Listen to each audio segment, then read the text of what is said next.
Will you shoot a three or take it to the rack? Basketball is back, Jack.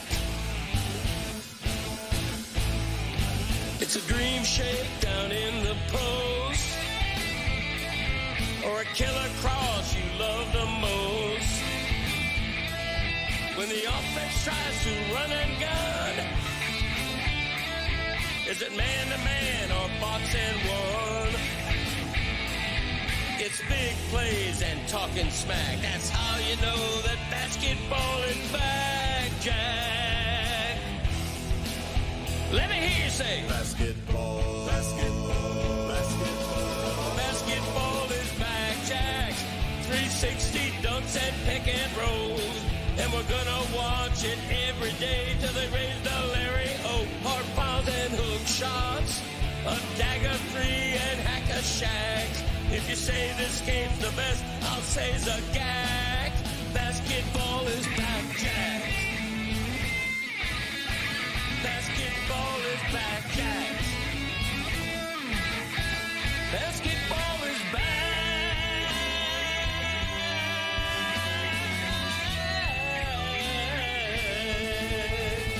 Basketball is back, Jack.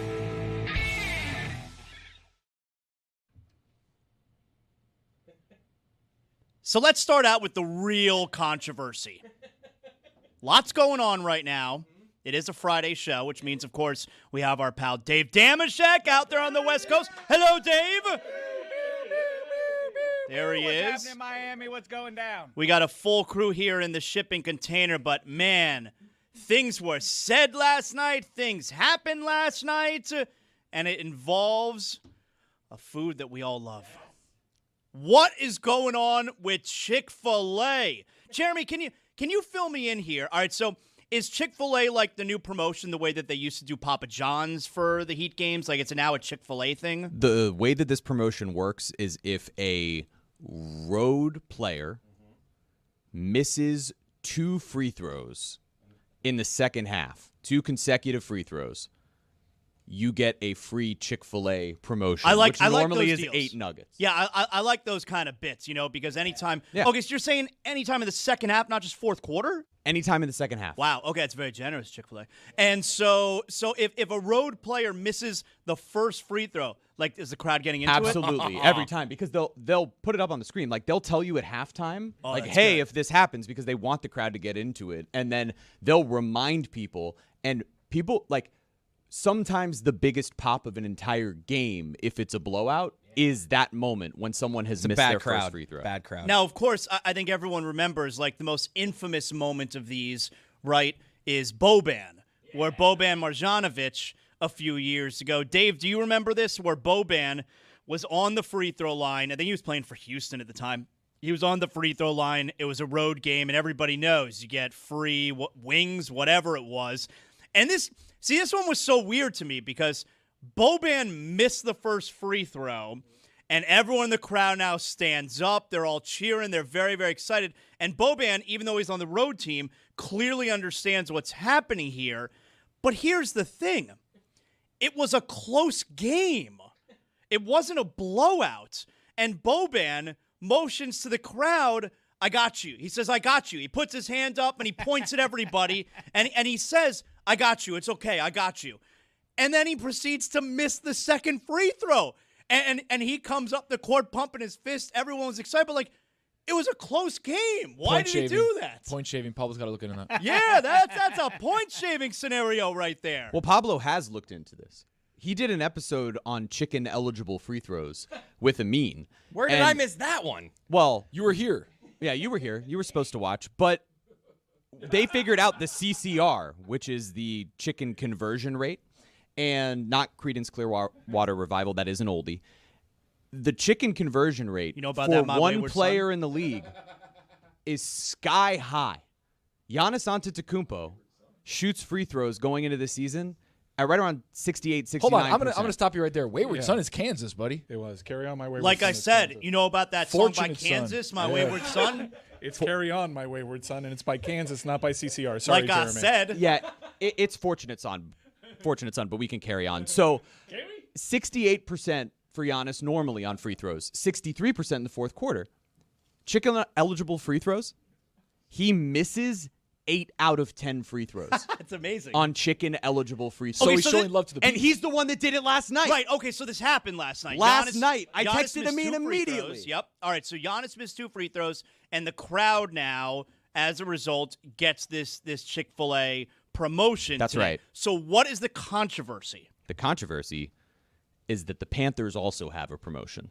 And the Panthers promotion is if Bob, or whoever is the goalie that he night, was good last has night. 30 or more saves. Roy, I'm right here, right? 30 or more saves? Yeah, 30 or more saves. If 30 or more saves. 30 or more saves. 30 or more saves for Bob. And you also get a Chick-fil-A promotion. Do the Panthers have to win too? No. No? Oh, that's No. interesting. Okay. So by my math, looks like Daddy's looking at 16 today. Yeah, Yeah, you so- would think so. So, well, why are you doubting that? Because it seems as though on the Chick-fil-A app, they may only be letting you cash in on one claim. They are. I'm on the Chick-fil-A app right now. I'm an avid user of the Chick-fil-A app. And I'm looking at the rewards. And my rewards only show an 8-count nugget. Guys, I think this might be the biggest controversy Chick-fil-A has ever faced. Yeah, I can't think of another. So, okay, you can't combine the two then and get 16, but can you order 8 and then another order 8? Tony? No, so usually what they do is, because obviously I'm a frequenter of this reward. Whisper here. Don't tell them. Don't let people know. So what they do is that you can see on the app, it's like, Miami Heat promotion, whatever. This one, they didn't put a name. Right, it's either Miami Heat or Panthers or whatever. It's just as you get 8 nuggets no matter what, but it doesn't specify which one they're actually. Oh, so you don't rewarding. even have to be at the game to get the No. promotion. As long as you have the app, you can go in and redeem your nuggets. The thing is, I it remember usually leaving those Dolphin games after a Dolphin win. You got to bring the ticket stub where, Chris? The strip club. Right into. That's right. Right into Tootsie's. Go ahead, Tony. How old are you guys? Ticket stubs. So you can see, all right, Panthers promotion, Heat promotion, Papa John's, Heat win is still valid, baby. Oh, good. Still, we can get Papa John's tonight if you 50 want. off. 50 off. It's a great deal. They used to be, by the way, they used to do it on stuff that was already on sale. So if it's like, all right, we have a promotion where you can get 2 pizzas for, $11, and then you would drop the 50 on top of that, and you'd get it for like $5. Oh, but they got hell wise to yeah. the game. They're like, nothing on promotion you can get 50% off. It has to be full menu price. So whatever. Long story short, we're looking at only one promotion here, a reward for South Florida Chick-fil-A, but it would usually say Heat or Panthers. Doesn't say Make it right, Chick-fil-A. 8 count. That's it. Okay, so, is this the first time all year that there's been 2 missed free throws and 30 saves in a A Panthers Chick-fil-A eclipse? I don't know. I'd have to look. Chick-fil-A eclipse, Dave. I have to jump in from the other side of these United States to ask, who is checking to see? Is it based on zip code to verify that I'm not going to I can't tap into this from Southern California? Yeah, Dave, it's for sure? geofenced. It's geofenced for South Florida. So you could probably have like a Lakers one or a Kings one Free or whatever it In-N-Out is that you burger do. or something. Yeah. Yeah, probably like a 75. I get my chicken. I get my chicken at Magic City, and I just stay out of this entire Long drive for you. Hey, so all right, I'd like to get a definitive answer from Chick-fil-A. All right, maybe within the next few hours, what's going on there? But are the Miami Heat for real? The Heat have won 7 in a row. They are a season best 9 games above 500. You know about that Pelle Larson last night, Mike? I know you've been dialed in. You're a big NBA fan over the last 2 weeks. You just started watching the sport. Yeah. I tapped out on the NBA. By the way, I believe the Celtics are 500 since Jason Tatum came back. And he had to rest last night. Yeah, let's not mention that the last 2 games have been at the Spurs and at OKC, I believe, on back-to-back nights. We just move on. But right now we're 500, and that's what we said would happen. That's exactly what we said would happen.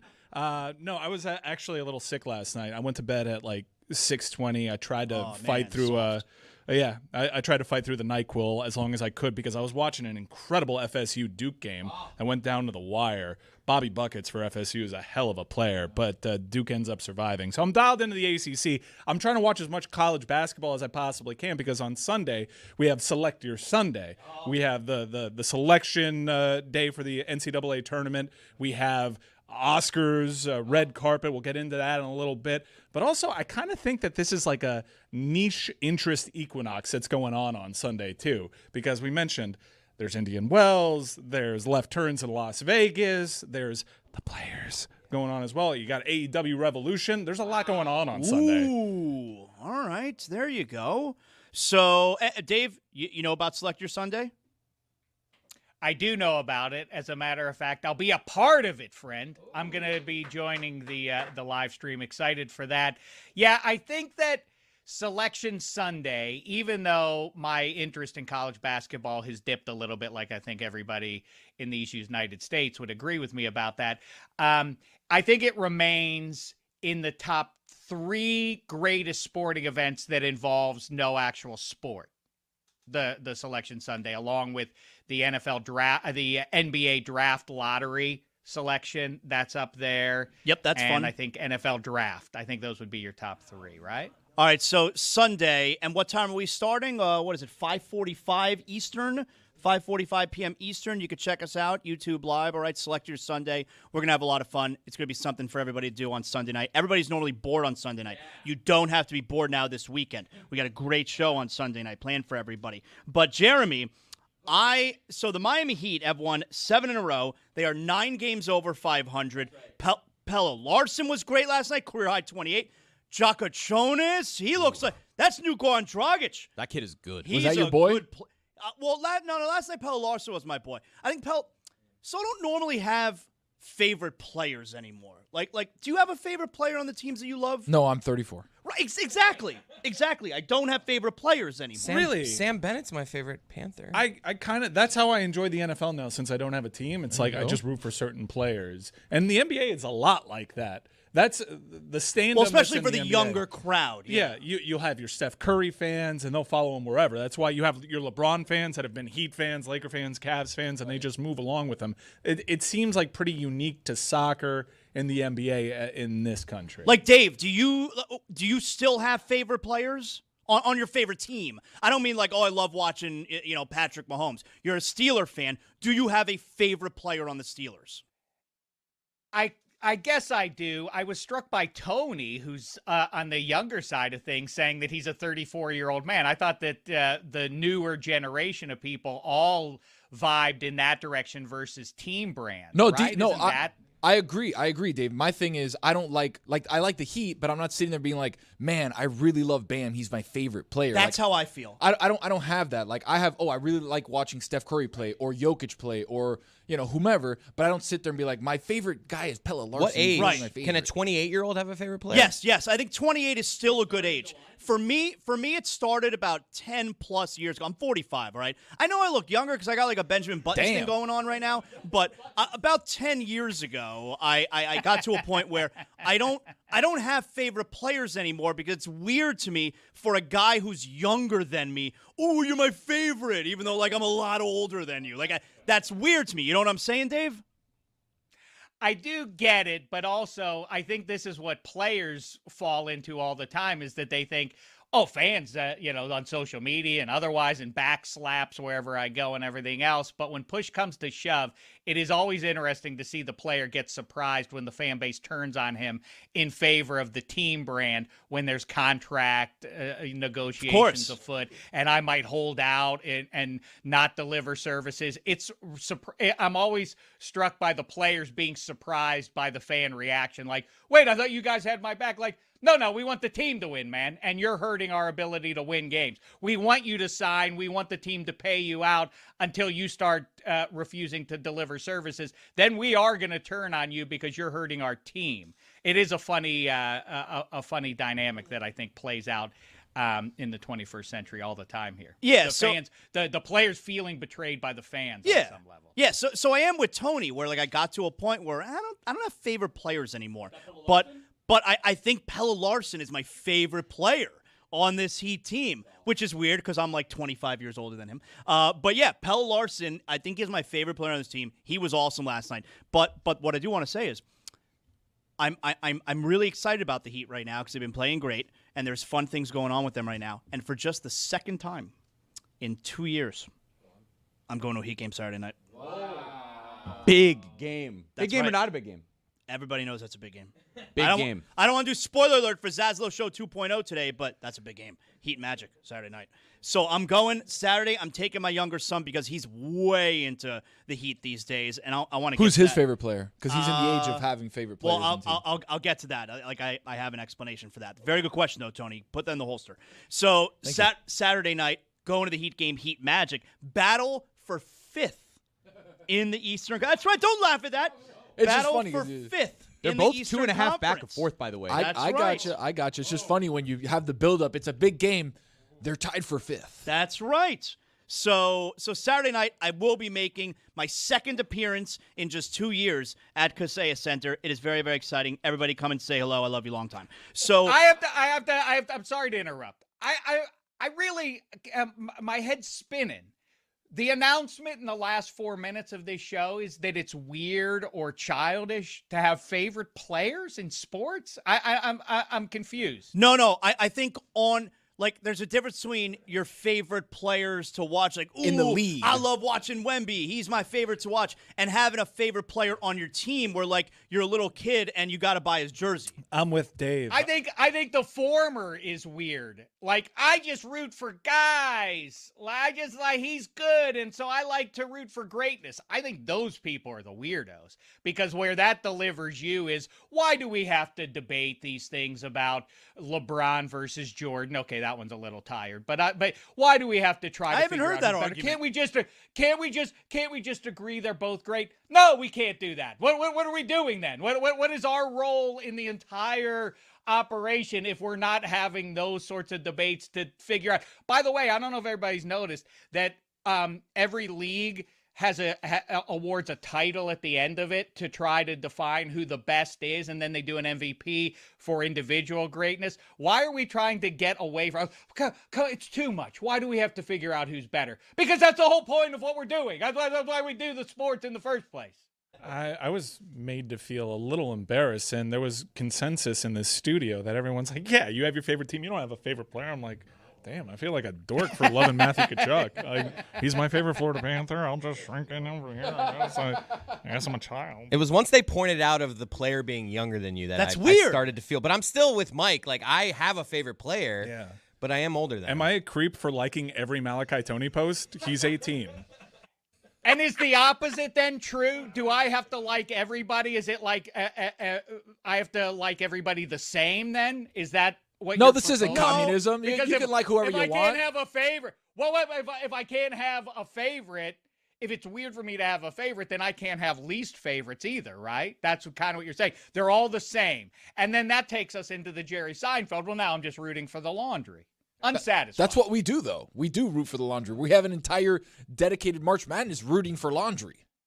Not Mike Ryan. Mike Ryan stopped rooting for an entire brand because he didn't like them That's a adding different an story. That's a individual different person. story. And then I Well, it's not a followed different Baker. story. That's exactly right. Yeah, I followed Baker. I stopped rooting for the laundry and started rooting for the guy. And now that more Miami Hurricanes are going to be drafted higher and more prominently, I'm going to be like a pro Canes guy, rooting for my boy Cam. We've and always Ruben. kind of been a pro Canes Yeah, guy. we just haven't had the pro Canes.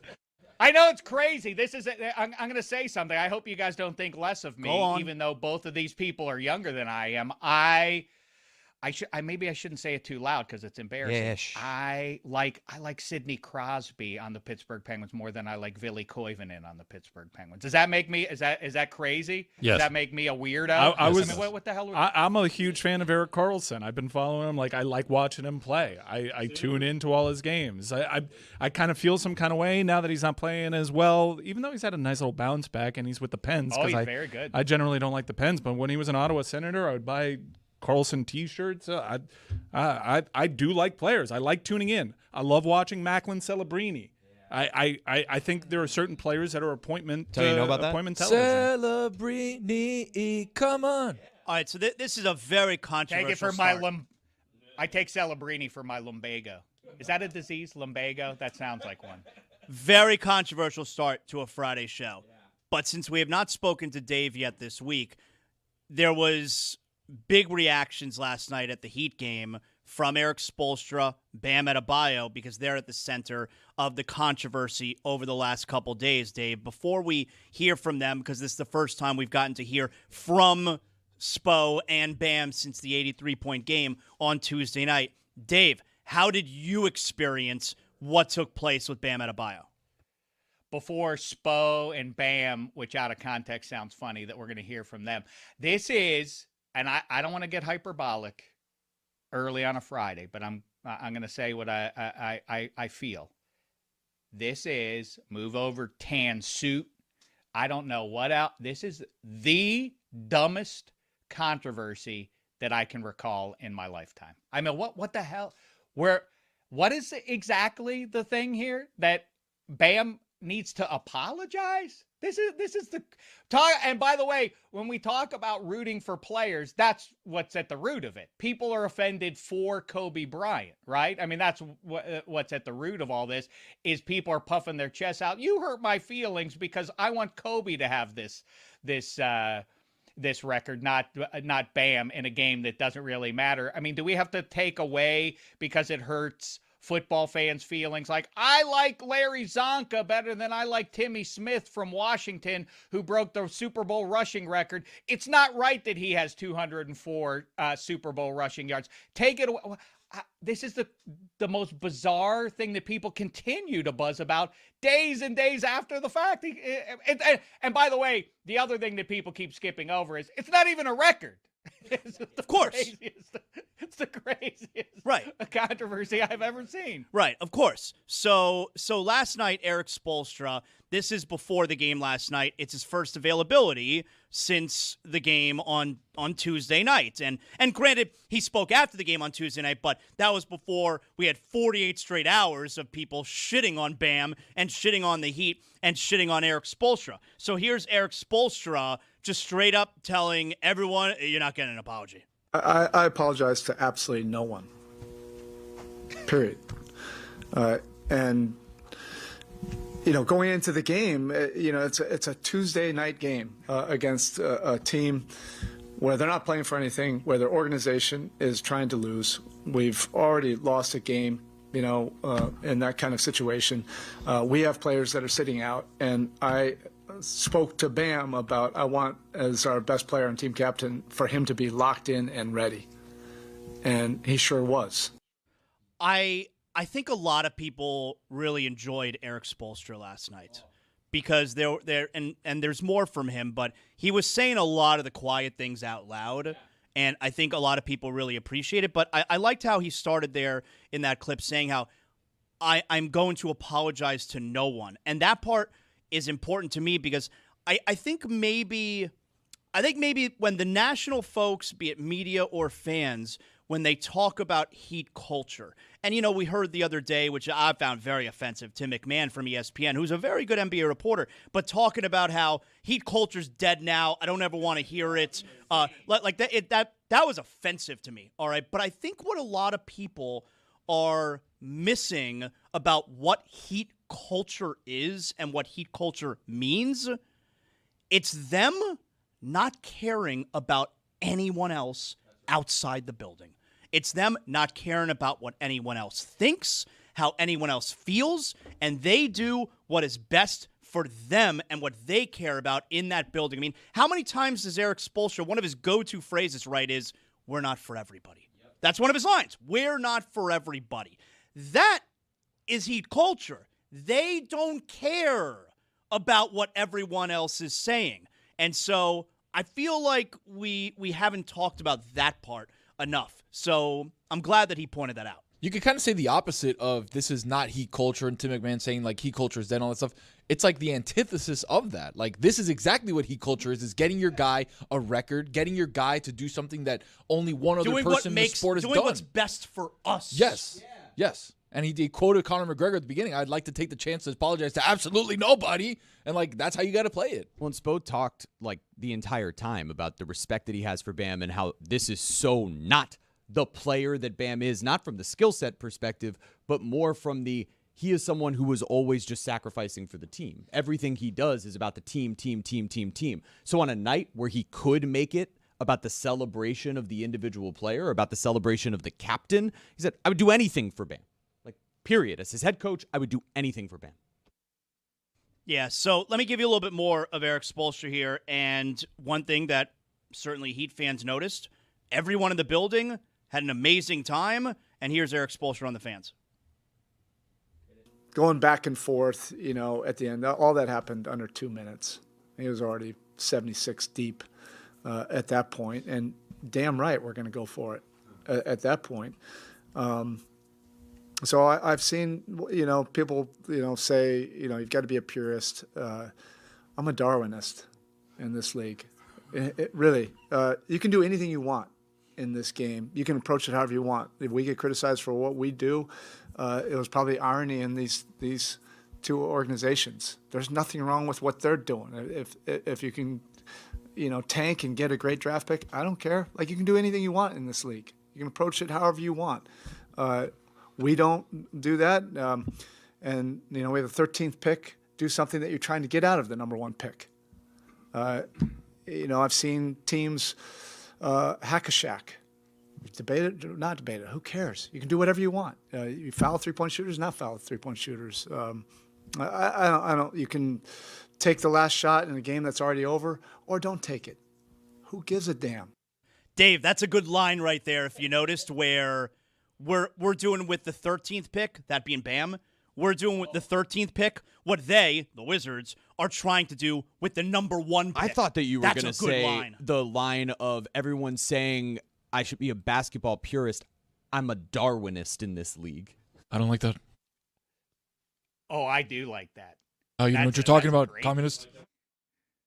I do like that. By the way, the thing about Heat culture, I think to some degree it's suspended by the fact that Eric Spolstra, and I don't think we talked nearly enough about this, looks exactly the same as when we first met him 20-something years or so ago, and I think that's the through line, even more so than Pat Riley, who somehow had the Wilford Brimley, looks exactly the same as we always knew him for a long, long time, until recently. Now he looks a little bit older, but now Spolstra, the same thing. I think that's what maintains, that was gives us the perception that the Heat are unchanged. But either way, I think we just, how we asterisk things like, well, that happened in a 16-game schedule or 162 games versus 154. We now need a snowflake for the ones that when people don't like it. Like, well, I don't like that Bam Adebayo has more single point game, had more points in a game than Kobe. So let's put a snowflake next to him from now on. Would that make sense? Would that make everybody feel better? Better than an asterisk, I guess. Here's okay, now let me set it up a little bit better. Here's Eric Spolstra about the fans. Our fan base is electrified by this moment. This locker room has wanted something. I joked about it after the game, but I texted even a little bit with Dwayne afterwards, and he's talking about that buzz. Well, there's going to be a buzz now. There will be a responsibility to that buzz. Good. I want there to be pressure, on our team. I'm banking on that bringing out another level, for our group, and we're trying to seize a moment right now.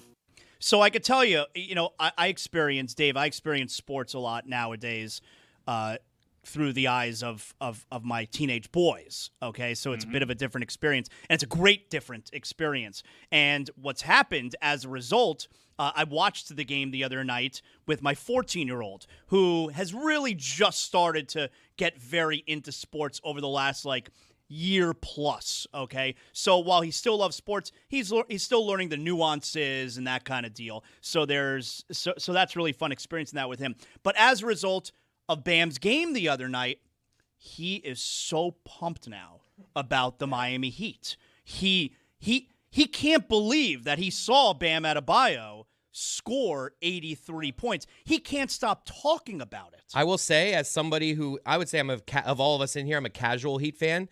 Last night, first game I tuned in for the pregame show. I don't know. There was just something about coming off of that game. And you watched the whole game? No, did not watch the whole game. But I watched I saw tip-off. I saw Jeremy do his secret report about the jersey that they were selling. Thanks, man. But there have to be other kids. My son can't be the only 14-year-old who now is I want to go to the game on Saturday nights, and I keep, Bam's incredible. Imagine the Big Three spurred so many young kids that were oh, wait a second, this is basketball now? It's no, this is the Holy Land. This is the Holy Grail right now. But a lot of kids were birthed into that, and now using the 83-point games as a springboard, it's like that'll just draw more kids under the tent to be like, oh, wow, this is really cool. And it does it for the team. Like I was talking to some of the guys in the locker room before the game, and Fontecchio said it, and Pella said it after the game, which is like they were looking for a moment that could bring them back to the conversation in the league, because winning a few games in a row was, it was doing it in part. But at the beginning of the year, when it was, they're playing with all of this pace, everybody was in on it. They were winning some games and they were in the national conversation, and then things sputtered and nobody cared.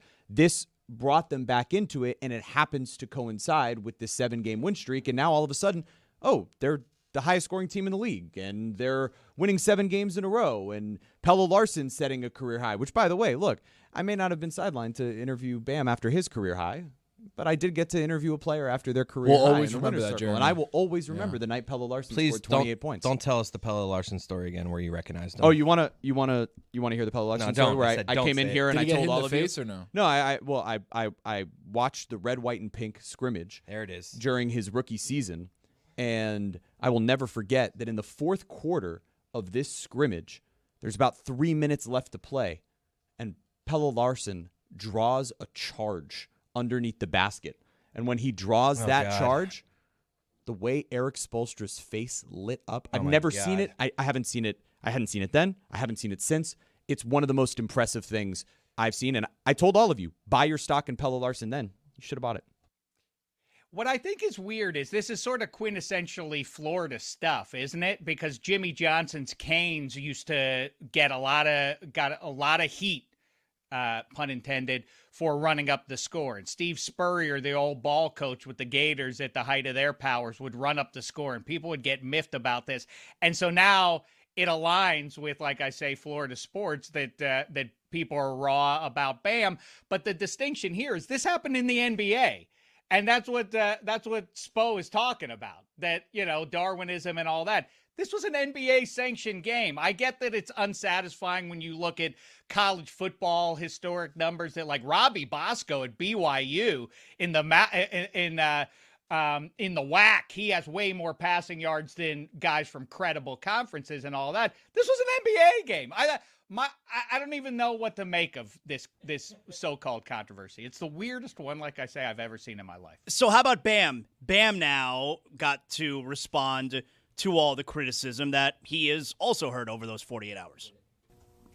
For the couch coaches, I mean, if you're in my shoes and you have, first of all, y'all are blaming me.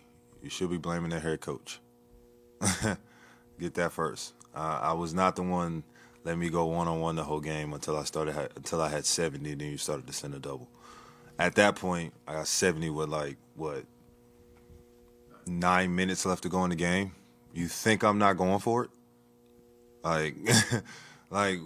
And that's the thing that's crazy when they talk about the unethical part of the basketball. I'm like, if I have 70 with 9 minutes to go, who would just be like, coach, just take me out? Yeah, right. Anybody in my shoes with 9 minutes left? Okay. A minute? All right. 9? Yeah, I'm going for it.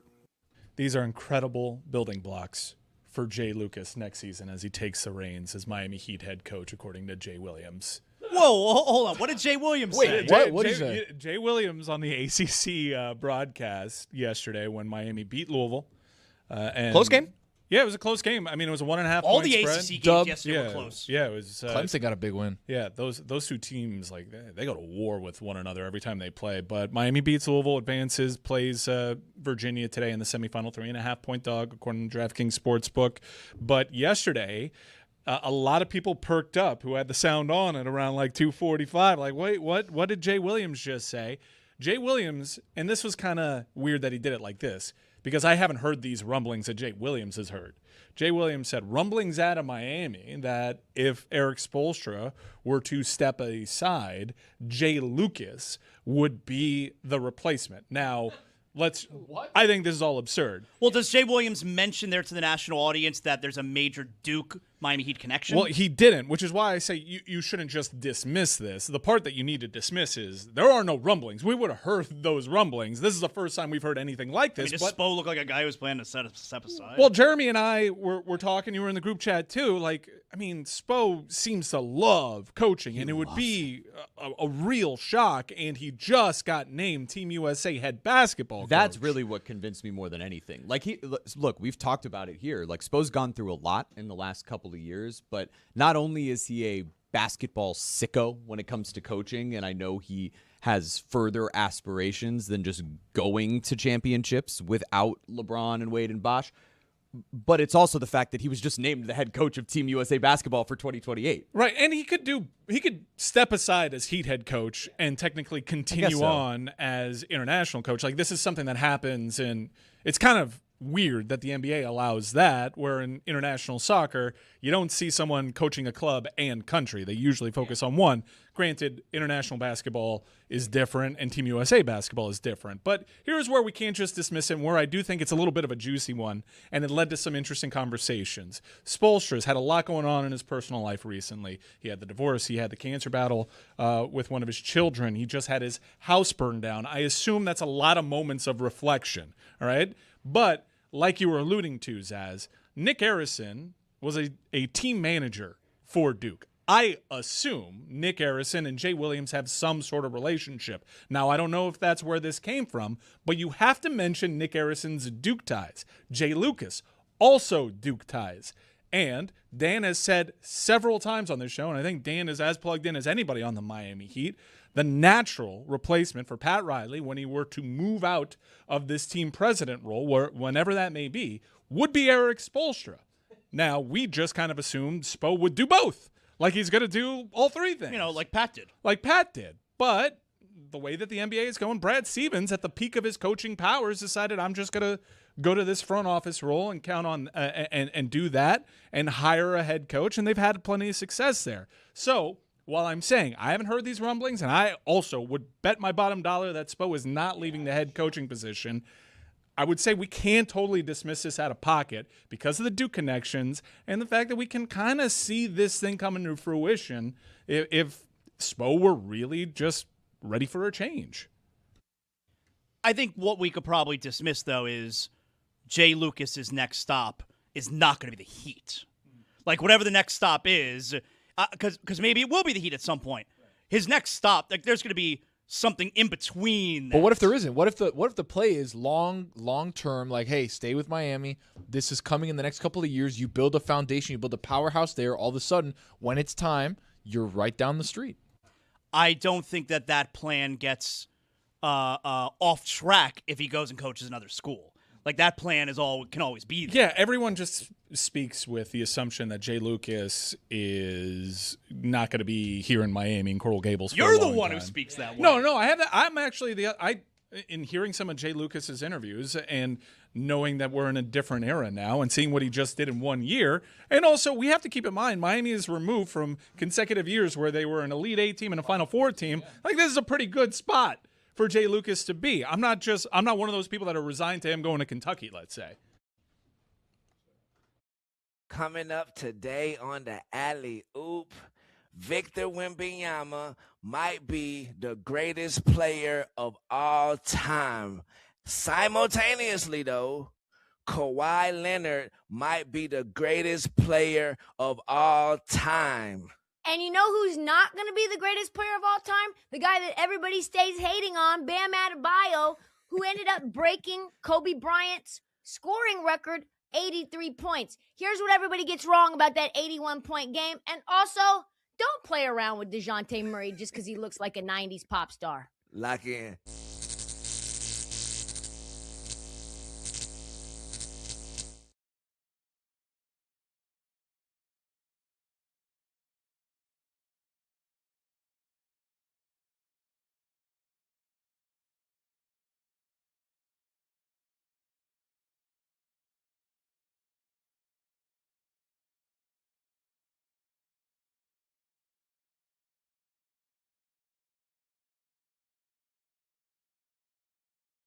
Years with comedian Rob Delaney.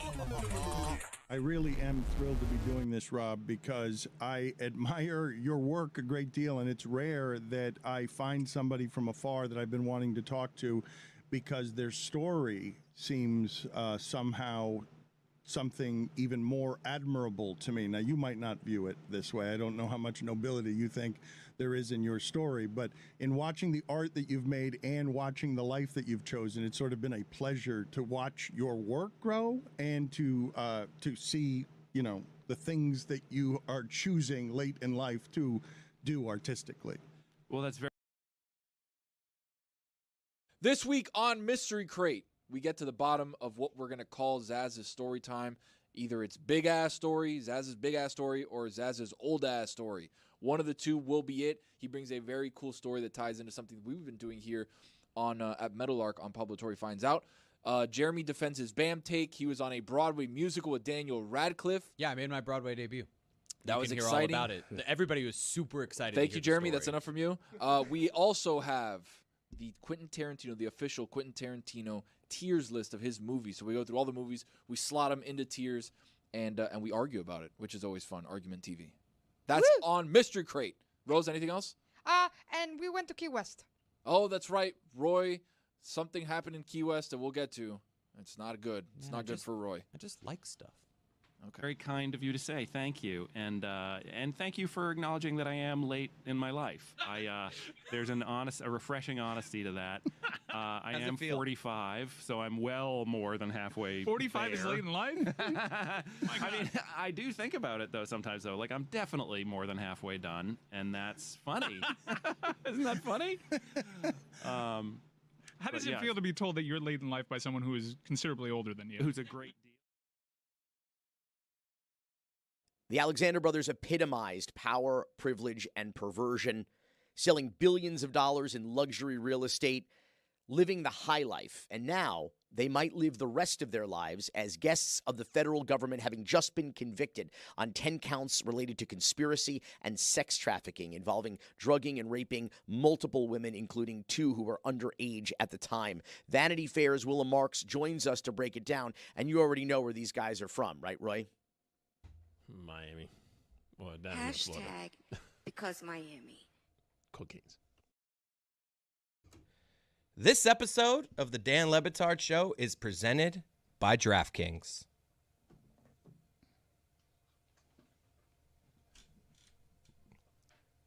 DraftKings. Yeah. The crown that's right. is Yeah, yours. let's go. Yeah. All right, yeah. Come on. What are you on about? You don't like the pause between? Ridiculous. What are you on about? It's such a funny way to say it. So Chris Cody got back from vacation a couple days ago, and it's like, do you not know what's going on in the NFL? No. Because he just saw Dave. He just saw. So Chris was on a cruiser. You were at an all-inclusive. All-inclusive. All right. So he was away for a few days. He just got back yesterday, and it flashes across the screen just a couple of minutes ago. Mike Evans signs 3-year deal with the 49ers. Like, did you not decide to catch yourself up on what happened when you were away? You just showed up like, I'll catch up on the fly? On the day back, I was kind of just going through Twitter and, looking at all the news and see, oh, this guy's here, and I thought I saw a lot of it. We're at war? I thought I saw, we're at war? Bam did what? But, but stuff's still trickling in. A lot of shit happened. But so you're at the all-inclusive. Do you not, you don't, like, you actually unplug. You don't follow? Oh, for sure. Like, my screen time is way down. Like, yeah, I'm having, like, moments where I'll get on phone for, like, a 5 minute here, 5 minute there. But no, like, for the most part, I am way less. Why, you don't disconnect? No. Like, you don't know about that disconnect?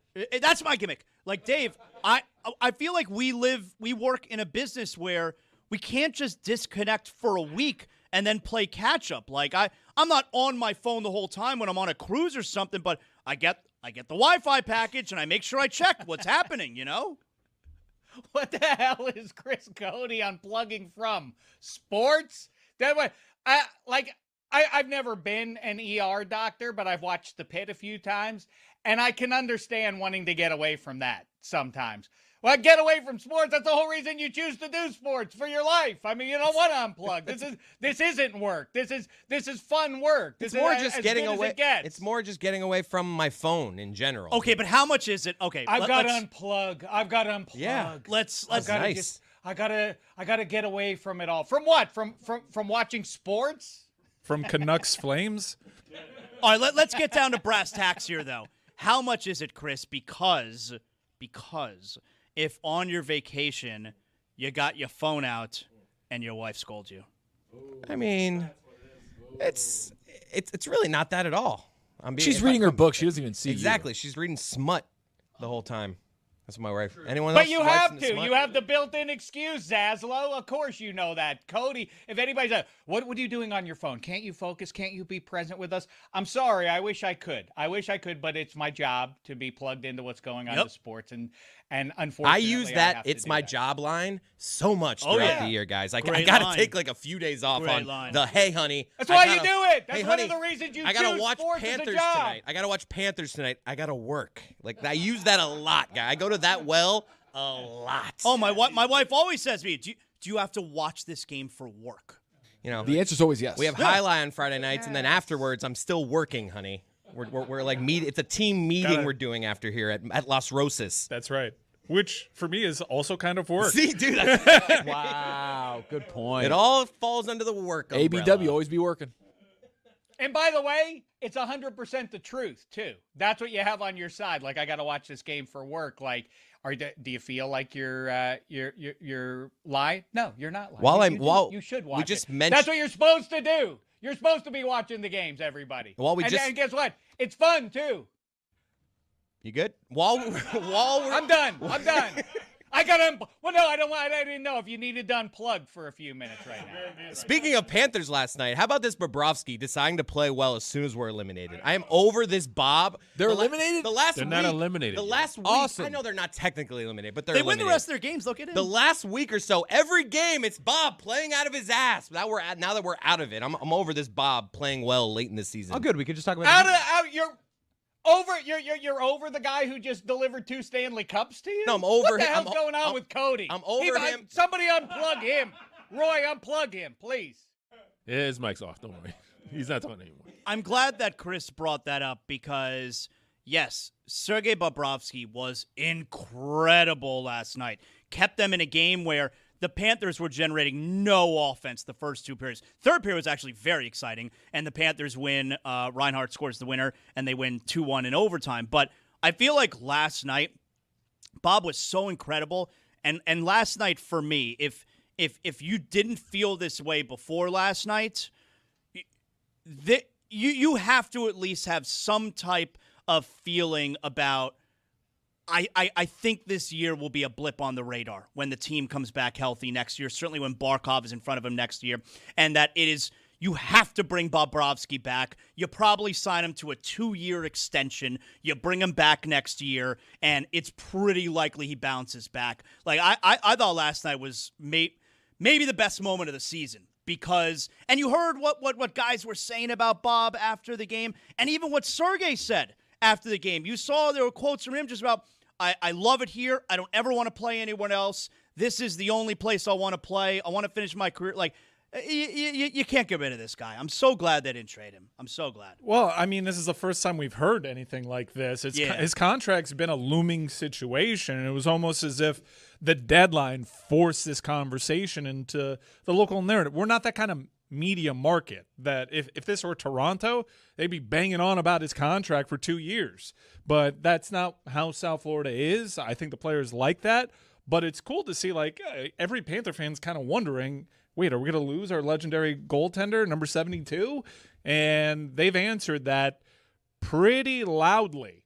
And they're showing him love, and they're giving him flowers. And for Bob, who is not at all vocal, to come out and say what you've been wanting to hear, like, in terms of direction, like, because I can understand from a hockey perspective why the team may move on, but that's not what's at play here. I just wanted to get clued in to the direction. I wanted to know if Bob wanted to stay here. We're getting answers to all those questions, and it's cool to see this team bounce back from a form perspective when they decided we're not going to be trading any of these guys that helped get us there. We're going to ride this thing out, and we're going to come back next season with a vengeance. And to see them take that message from the front office and it translate into 3 consecutive victories on the ice against teams ahead of them in the standings that they need to catch, it's been great to see, Roy. Bobby.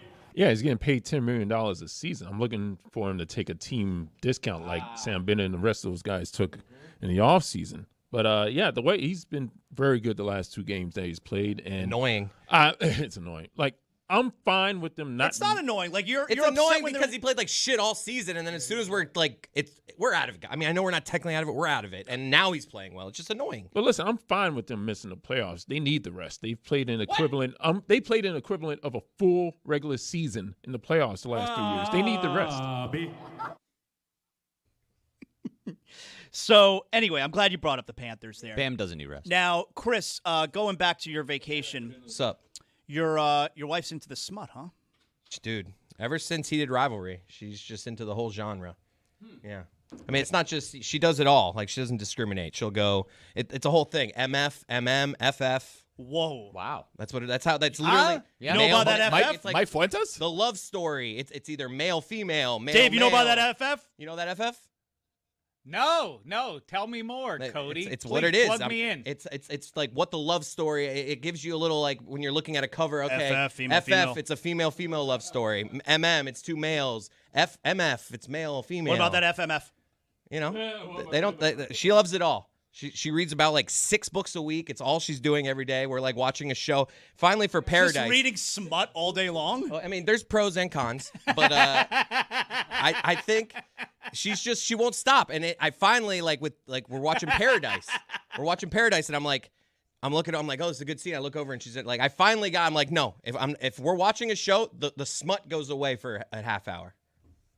Your wife has a porn addiction, is what you're saying. Is that the long and short of it? A written word porn addiction. I wouldn't call it very popular. Like, she's not the only one. She's got a whole all the wives. A Fabio. Like, are you talking about like the? I mean, she's got a whole friend group. They're all into generation, like the Fabio books. Is it a smut book club? Yes. There's like a whole group chat. Zaz, you know about that smut book club? I don't. It is but a I'd little. like to. My wife is like the leader of it though. Because we sometimes hang out. What do they talk about? It's a bunch of couples, and they're always just like, Christy tells us what to read. We all listen to her. If she suggests it, that means it's a good one. Couples, are you a part? So you're not dragged into this, or are you? Ooh, good for you. Thank you. Do you read it? No, but I do like to play the game of looking over her shoulder. I'm telling you, gets the toes tingling, huh? The word throbbing is just I can't look over her shoulder without seeing the word throbbing. Good for you, dude. I think everybody is thinking the same thing, right? Like, you're just about a half step away from a key party, right? I like the party. But we know what a key party is, right? Of course. Dude, Right. I don't Is know that where Chris Cody's I don't headed? know if Chris knows what he's talking about. I thought a key party was like, hey, we're drinking, so everyone put your keys in the bowl here because Nope. we're no drive. No one's driving home today. Wait. Keep going. Tell me what you think a key party is. Like, we all put our keys in a bowl because we're all drinking. Well, yeah, and that's a safe and then we're putting it away and no one's driving. Yeah, the Ubers. Close. Is it a thing where you pick the keys out? It's like, I'm going home with this person? Yes, you finally got there. Good job. You know about that ice storm? Ooh. Starring Kevin Kline? I want to park my car in that garage, huh, Dave? You want to plug in. You're going to get plugged, but good. Hey, yo. Now I'm starting to feel uncomfortable. So back to the original part of this conversation. You're trying to catch up on NFL news. You do know that Kyler Murray yesterday signed with the Vikings, right? I did see that. I saw the funny meme of him walking through the Vikings facility, but it was a baby walking through a hospital. So many memes of like little people, and they're like, Kyler Murray arriving People to the hate Vikings Kyler facility. Murray. People don't like Kyler Murray. Dave, you saw all of these? Like, so many memes. Kyler Murray, and it's like a child walking through the airport on his way to Minnesota. Why do we treat Kyler Murray like he's 4 feet tall? He's 5 feet tall. I think we resent him, at least I do, because, when I see, it's like Brad Pitt with the most beautiful women in the world. It's like, okay, that makes sense. He's Brad Pitt. Dan Marino makes sense for being an NFL superstar versus me. He's 6'4" and has a rifle for a right arm. Kyler Murray, it's like, he then makes me doubt myself. He lowers my self-esteem. Like if he can make it in the NFL at 5'10", I feel like he's showing me up. It feels like I didn't work hard enough. I should be in Kyler Murray's shoes, given that he overcame being 5'10". But either way, I kind of like that he went to his favorite childhood. I mean, way back to where we started 30 minutes or so ago. It's kind of cool that he went to his boyhood favorite team. Oh, is that right? true? That was his favorite team growing Yeah. up? Yeah, he was claiming that he would cry after big-time defeats. I mean, that's one way to ingratiate yourselves to a Vikings fan base. But I think it's an interesting fit. I'd like to just talk football here for a second with Dave. Yeah. Because I think KOC has deserves the benefit of the doubt when it comes to quarterback reclamation projects. Not AOC, KOC.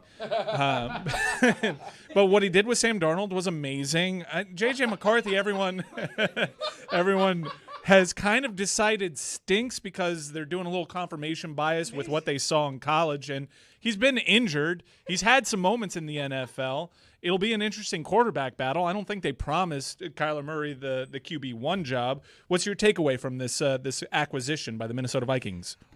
Well, the declaration for weeks on end, which I think was probably informed by everybody understanding that that's what the Vikings wanted to do and that Kyler was incented to go to Minnesota. But the declaration by the national voices that like, well, this is the obvious only place for Kyler to go here. I don't exactly get because of exactly what you just said, Mike. He's entering into a competition with J.J. McCarthy and KOC, to some degree, okay, they showed the GM the door, but KOC had a hand in bringing J.J. McCarthy in, and I get it's sort of like for the QB whisperer conversation, Kyle Shanahan has Trey Lance, that's his one strike, and KOC, it appears, is, or at least looming, is J.J. McCarthy was his choice, and that may not work out. But by bringing in Kyler Murray, isn't he, if Kyler Murray has a bad game or two, isn't there going to be some push from KOC to like, let's see if J.J. McCarthy can turn things around? By that alone, I think there are better spots for him. And I think the Pittsburgh Steelers would have been a great spot for him. I think the reason he wasn't chased harder by the Steelers or why he didn't pursue the Steelers more is because it was understood Aaron Rodgers is already aligned with the Steelers for 2026, which is even crazier than Kyler Murray entering into Minnesota for a quarterback competition with J.J. McCarthy. It feels like it's kind of I don't know if I job, though, rambled right, too much there to answer your question.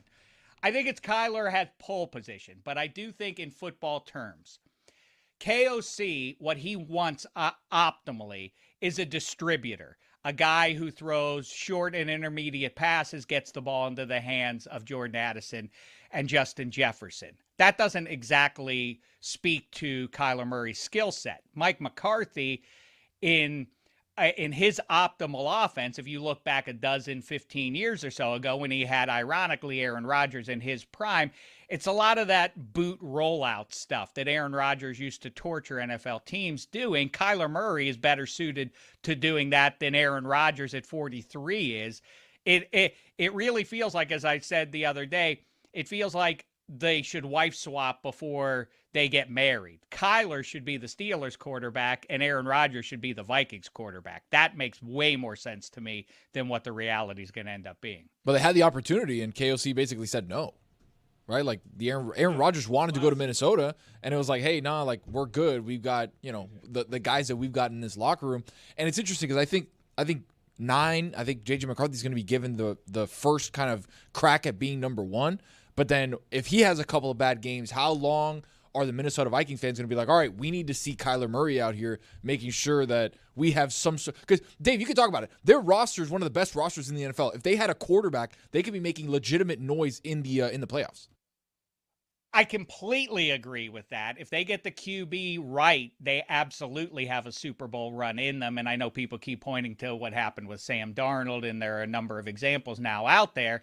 And I think that is in line. I'm surprised, though, Tony, is that something KOC, is that something the Vikings have voiced in the last 24 hours, that they think J.J. McCarthy is is in the pole position right now, and Kyler's going to have to win the gig. I don't understand why Kyler Murray would want to enter into a QB competition, because there were available opportunities for him to be a starter in a prove-it year. Yeah, nobody's come out and said in Minnesota, hey, yeah, JJ's our number one guy. We're gonna make sure that he's got the best opportunity to make this team win and whatever. But that hasn't come out and been said. Maybe it being his favorite team played a big role.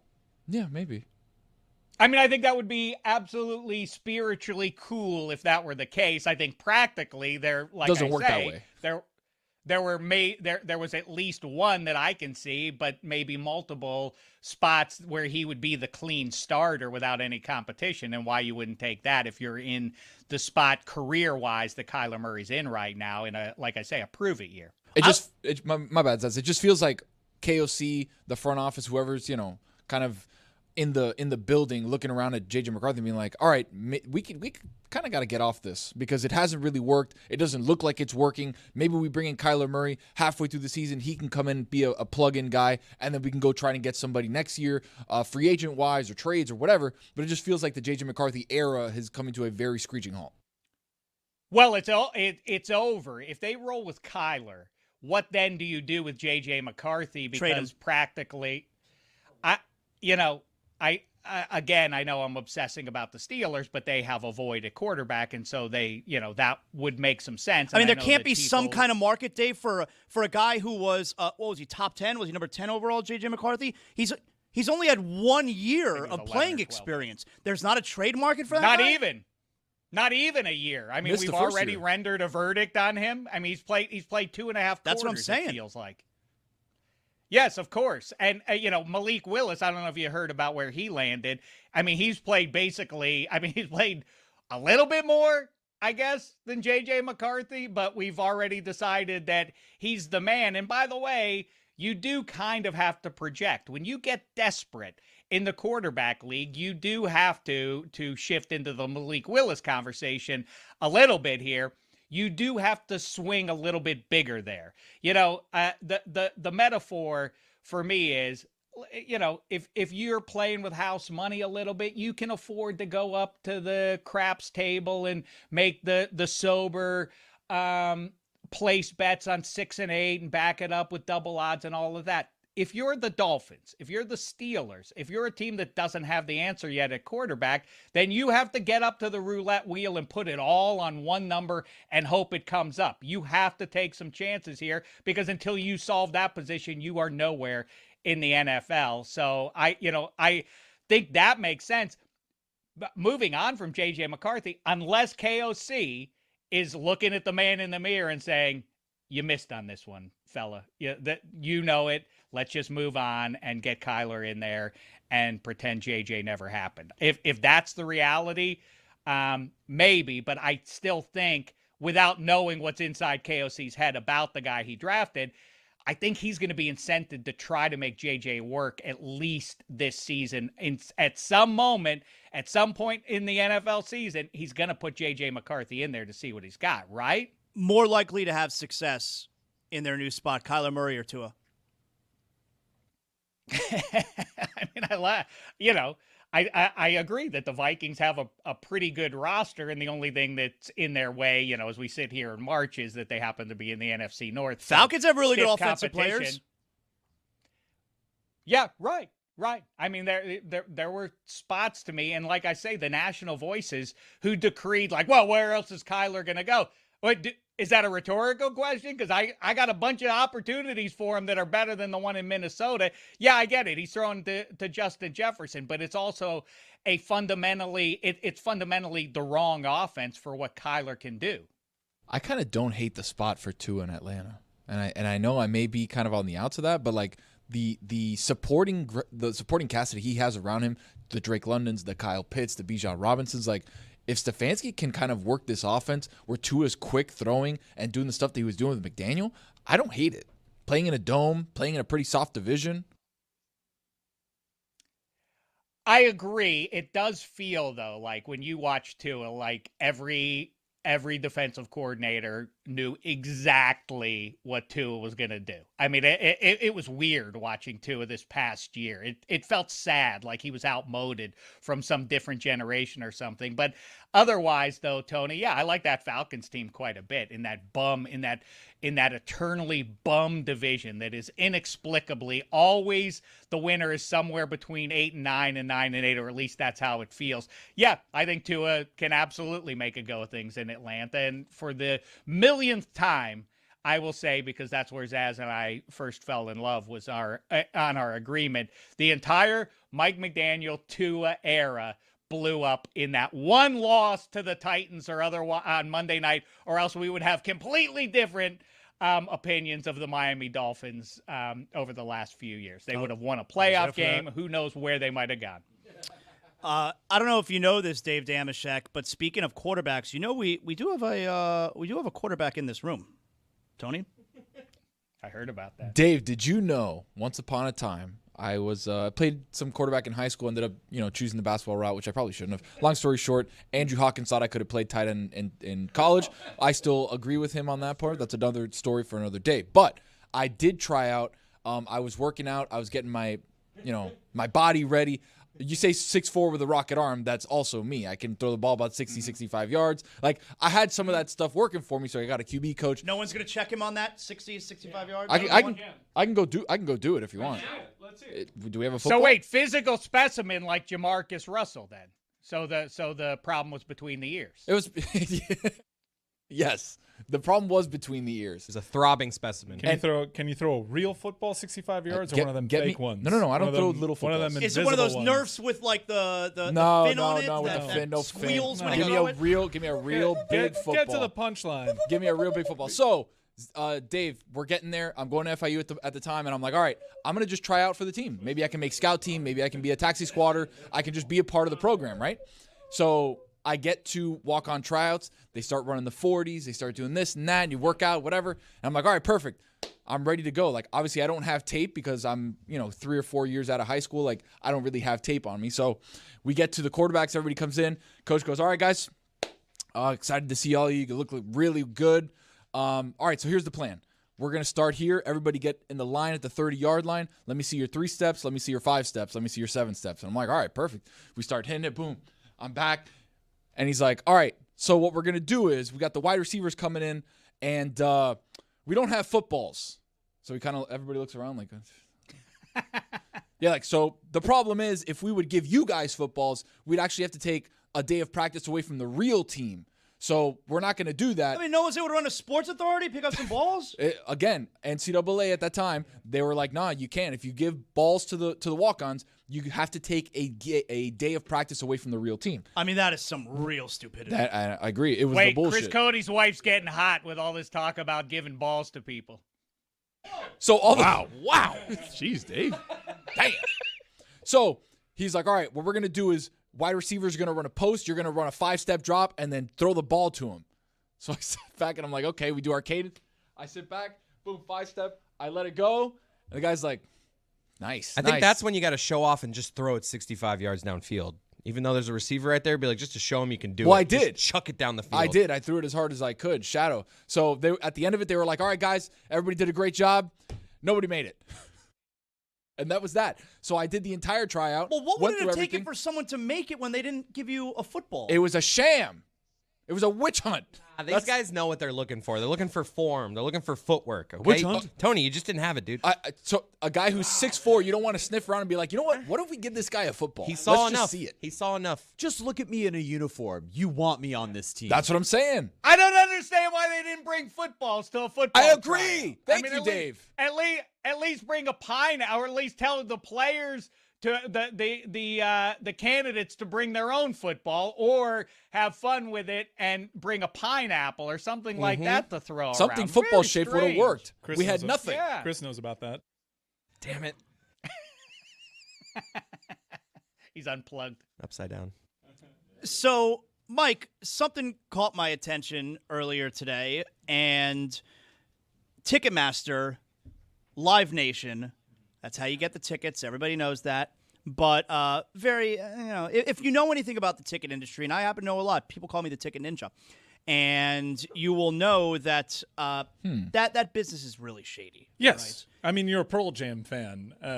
They've been fighting against the monopoly of Ticketmaster. They went Live all the way to Nation. Supreme Court. Yes, and everybody was hopeful because there is consensus buy-in from American consumers.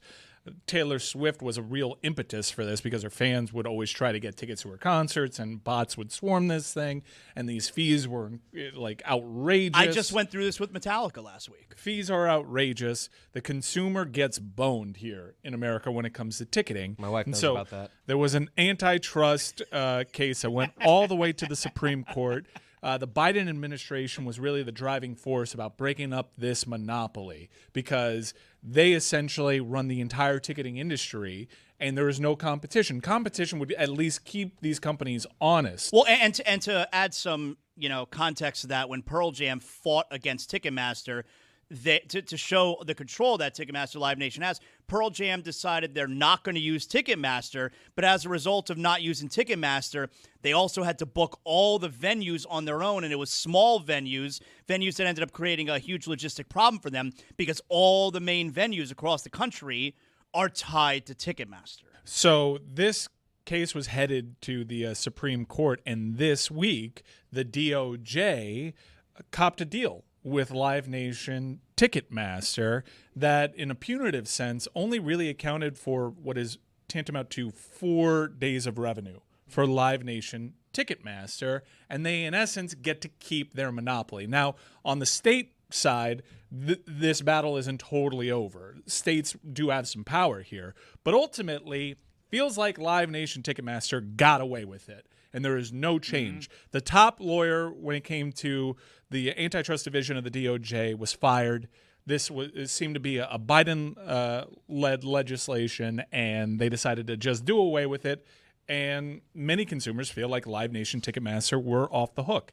Then, yesterday, there were all sorts of leaks from internal emails from Live Nation that these people that are high up, one person is still presently running all the amphitheaters in their library, they're laughing at the American consumer. Quote, "We're robbing these people blind." I almost feel bad how we're taking advantage of these people.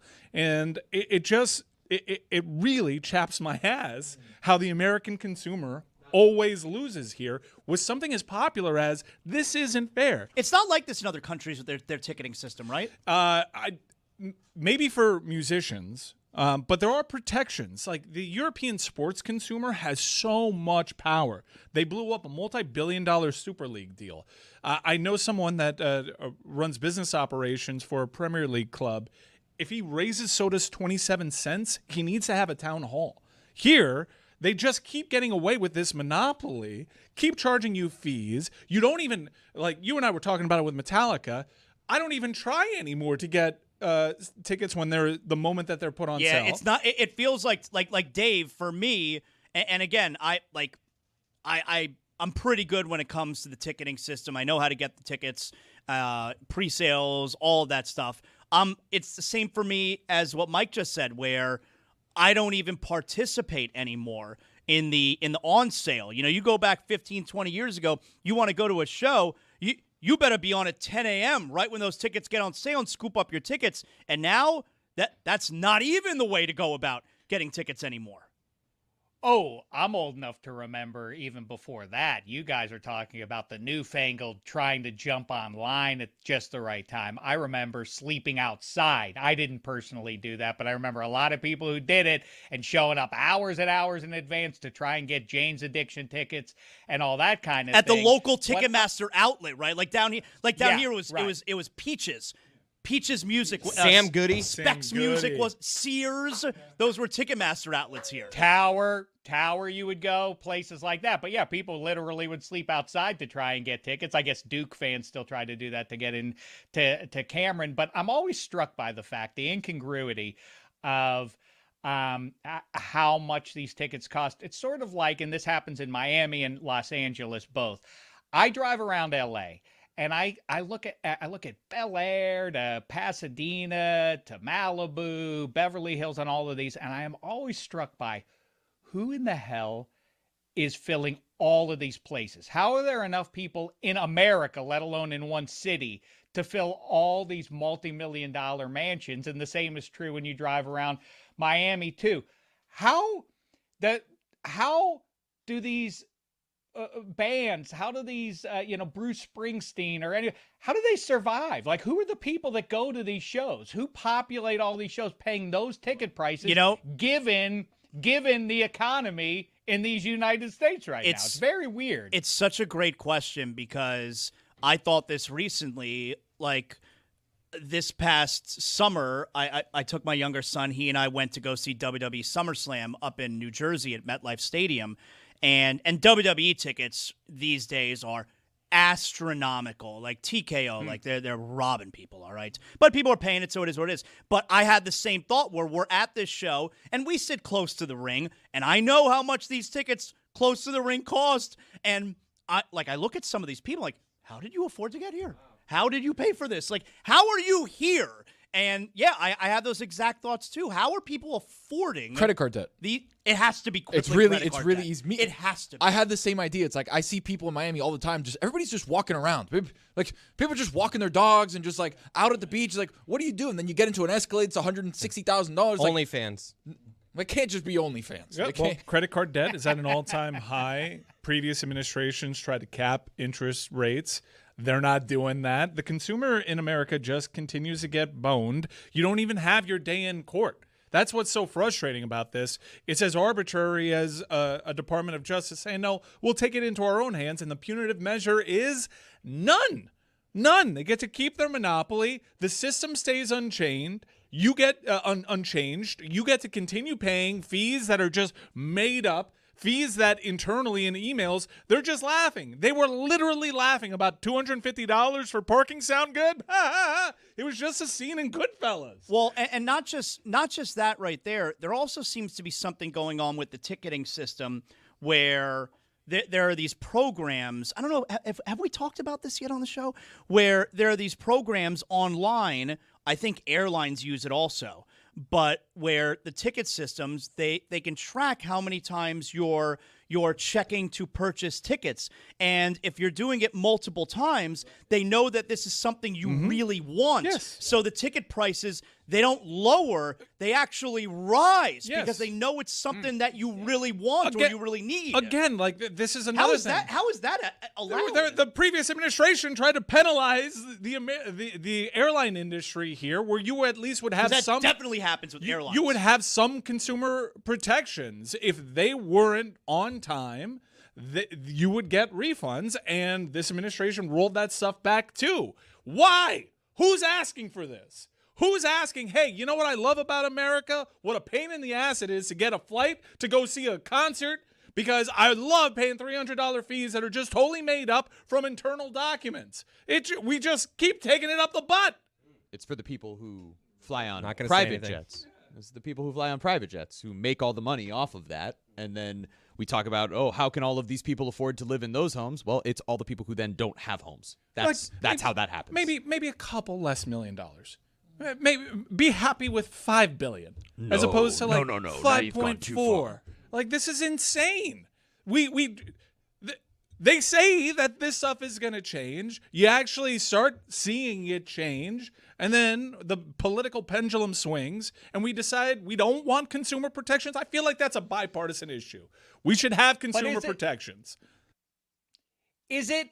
I mean, what you always hear is, and I don't want to sound like a pretentious ass, or I mean, I guess that's unavoidable for Dave, but is it what people describe that it's just corporations and foreign entities buying up property, or do they also buy up, say, season tickets? Who has all these luxury boxes? It would end if people stopped. If the luxury boxes weren't populated, if the front row seats at MSG and Staples Center and otherwise, or whatever they call it now. No, it is a class thing. If people stop doing that, right? It is a class thing, and there is absolutely going to be a reckoning in this company where all right, you guys have been on Fox News saying about going on and on about class warfare. Next time, it will actually legitimately be that way. But at the very least, if you want, look, I'm a capitalist. I would love free market capitalism. Free market capitalism would mitigate a lot of this stuff. We're all pissed off about bots. From the left side of the political spectrum to the right side of the political spectrum, we want to be able to buy tickets online.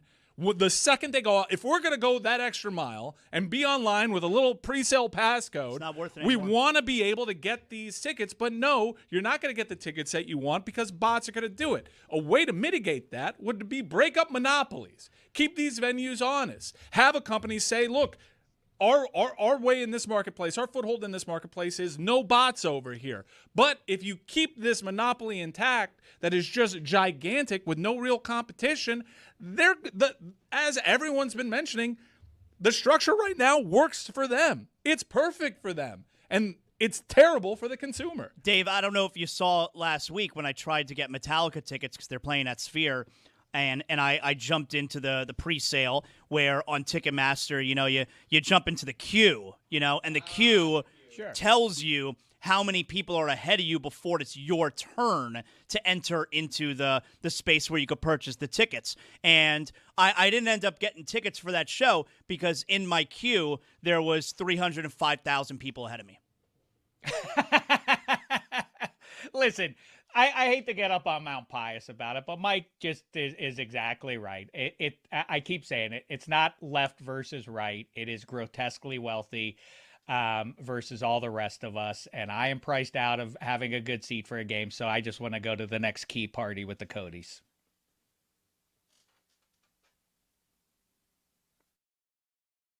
Salame, pero nosotros somos los arepas.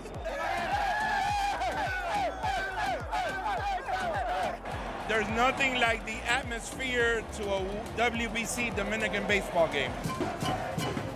All right, only can you get a game that's literally happening, but everybody's actually over here playing music instead of watching the game.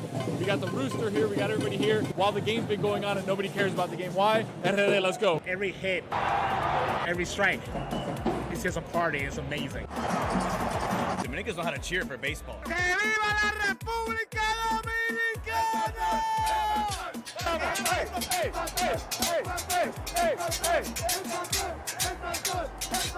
Vibe was crazy. We were over at the bar. We had people playing drums. We had La Huida going. Like, everything was lit. We had La Huida. Hold up, bring it up. Hey, vamos, gente. Ya vamos, mi gente. Vamos, tírame el flow aquí. Ahí está. My bad. We had the whole family come through. Come on, let's go. What's up? De lo mío, what's up, baby? Le Batard Show, Tony, Mike Ryan, you take yourself too serious. Wow. This is my boy.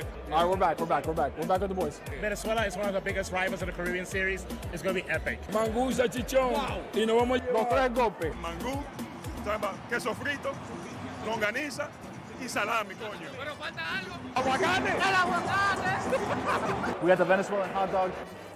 Next one, we're getting the one El Tigre from DR. Let's go. El dieta empieza el lunes. The Dominican dog with los tostones on top. Little mariquitas, fire. Tengo a Soto. A Soto, ¿quién más? La selección La selección. Y el Alfa, que tiró el primer pitch. Vamos. La República Dominicana, campeonato este año, no hay que hablar más nada. Somos los más duros. ¡Platanazo! ¿Oíste? Wow. Ya tú sabes cómo es. Oye, estamos aquí representando a Dominicana. ¡Vamos! ¡Platanazo! Dale. ¿Qué tú quieres comer?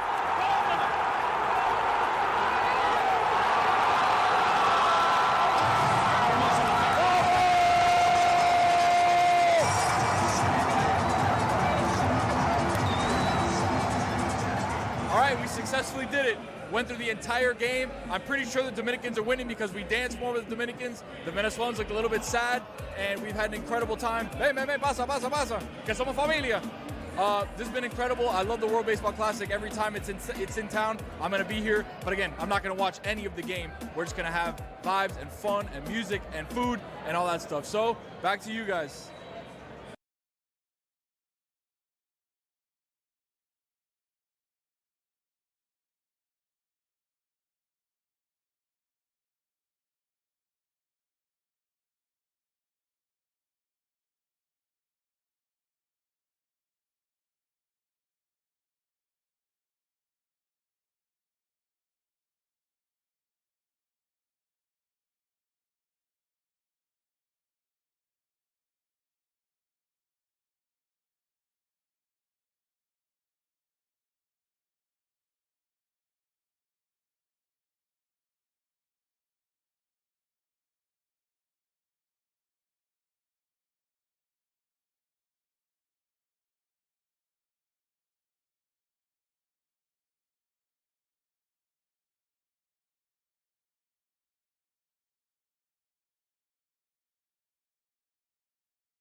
so honestly thrilled to be doing this with you because I have admired your work. You are just such a sculptor. You're an artist as a comedian. It's sort of the Why?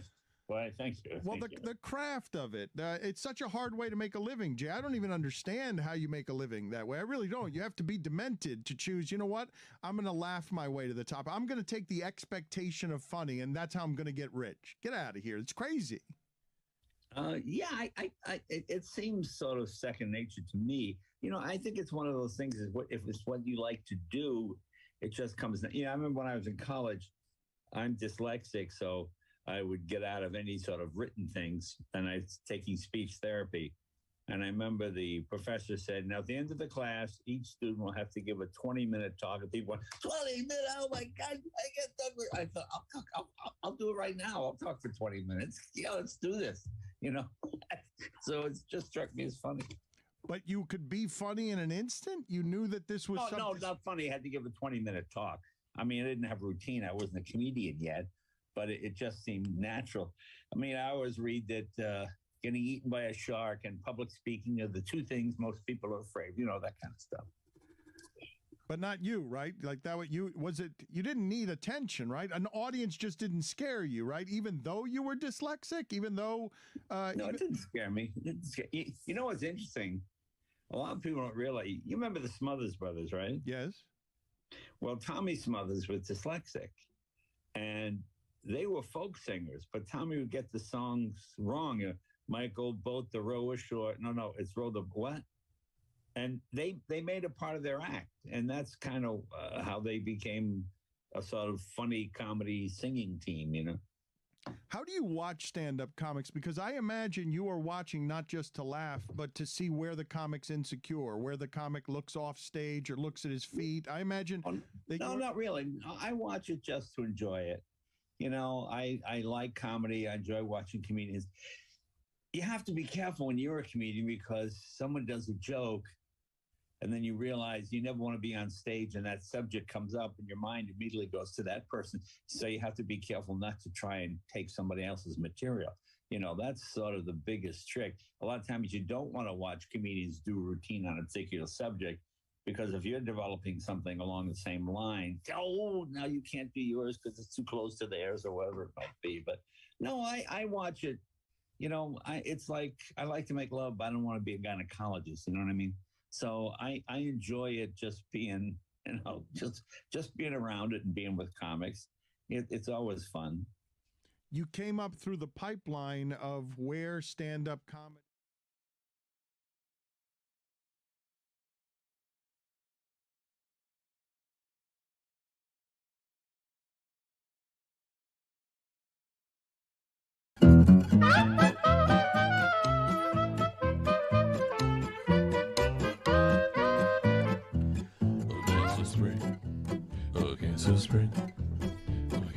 Against the Spread is brought to you by DraftKings.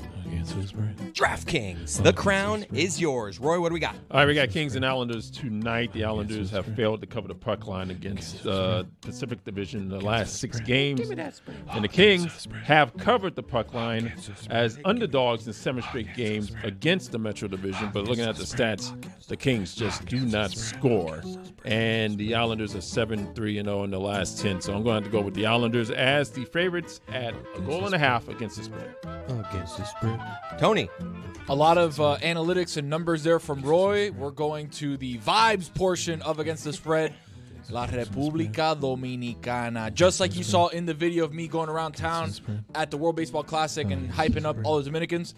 Dominican Republic -4.5 on the run line against South Korea. Vamos a meter palo a todo mundo. That's what they told me. So I'm taking the Dominican Republic. The lineup in the Dominican Republic. Tatis. Good pick. Manny. Keep going. Hold on. Manny?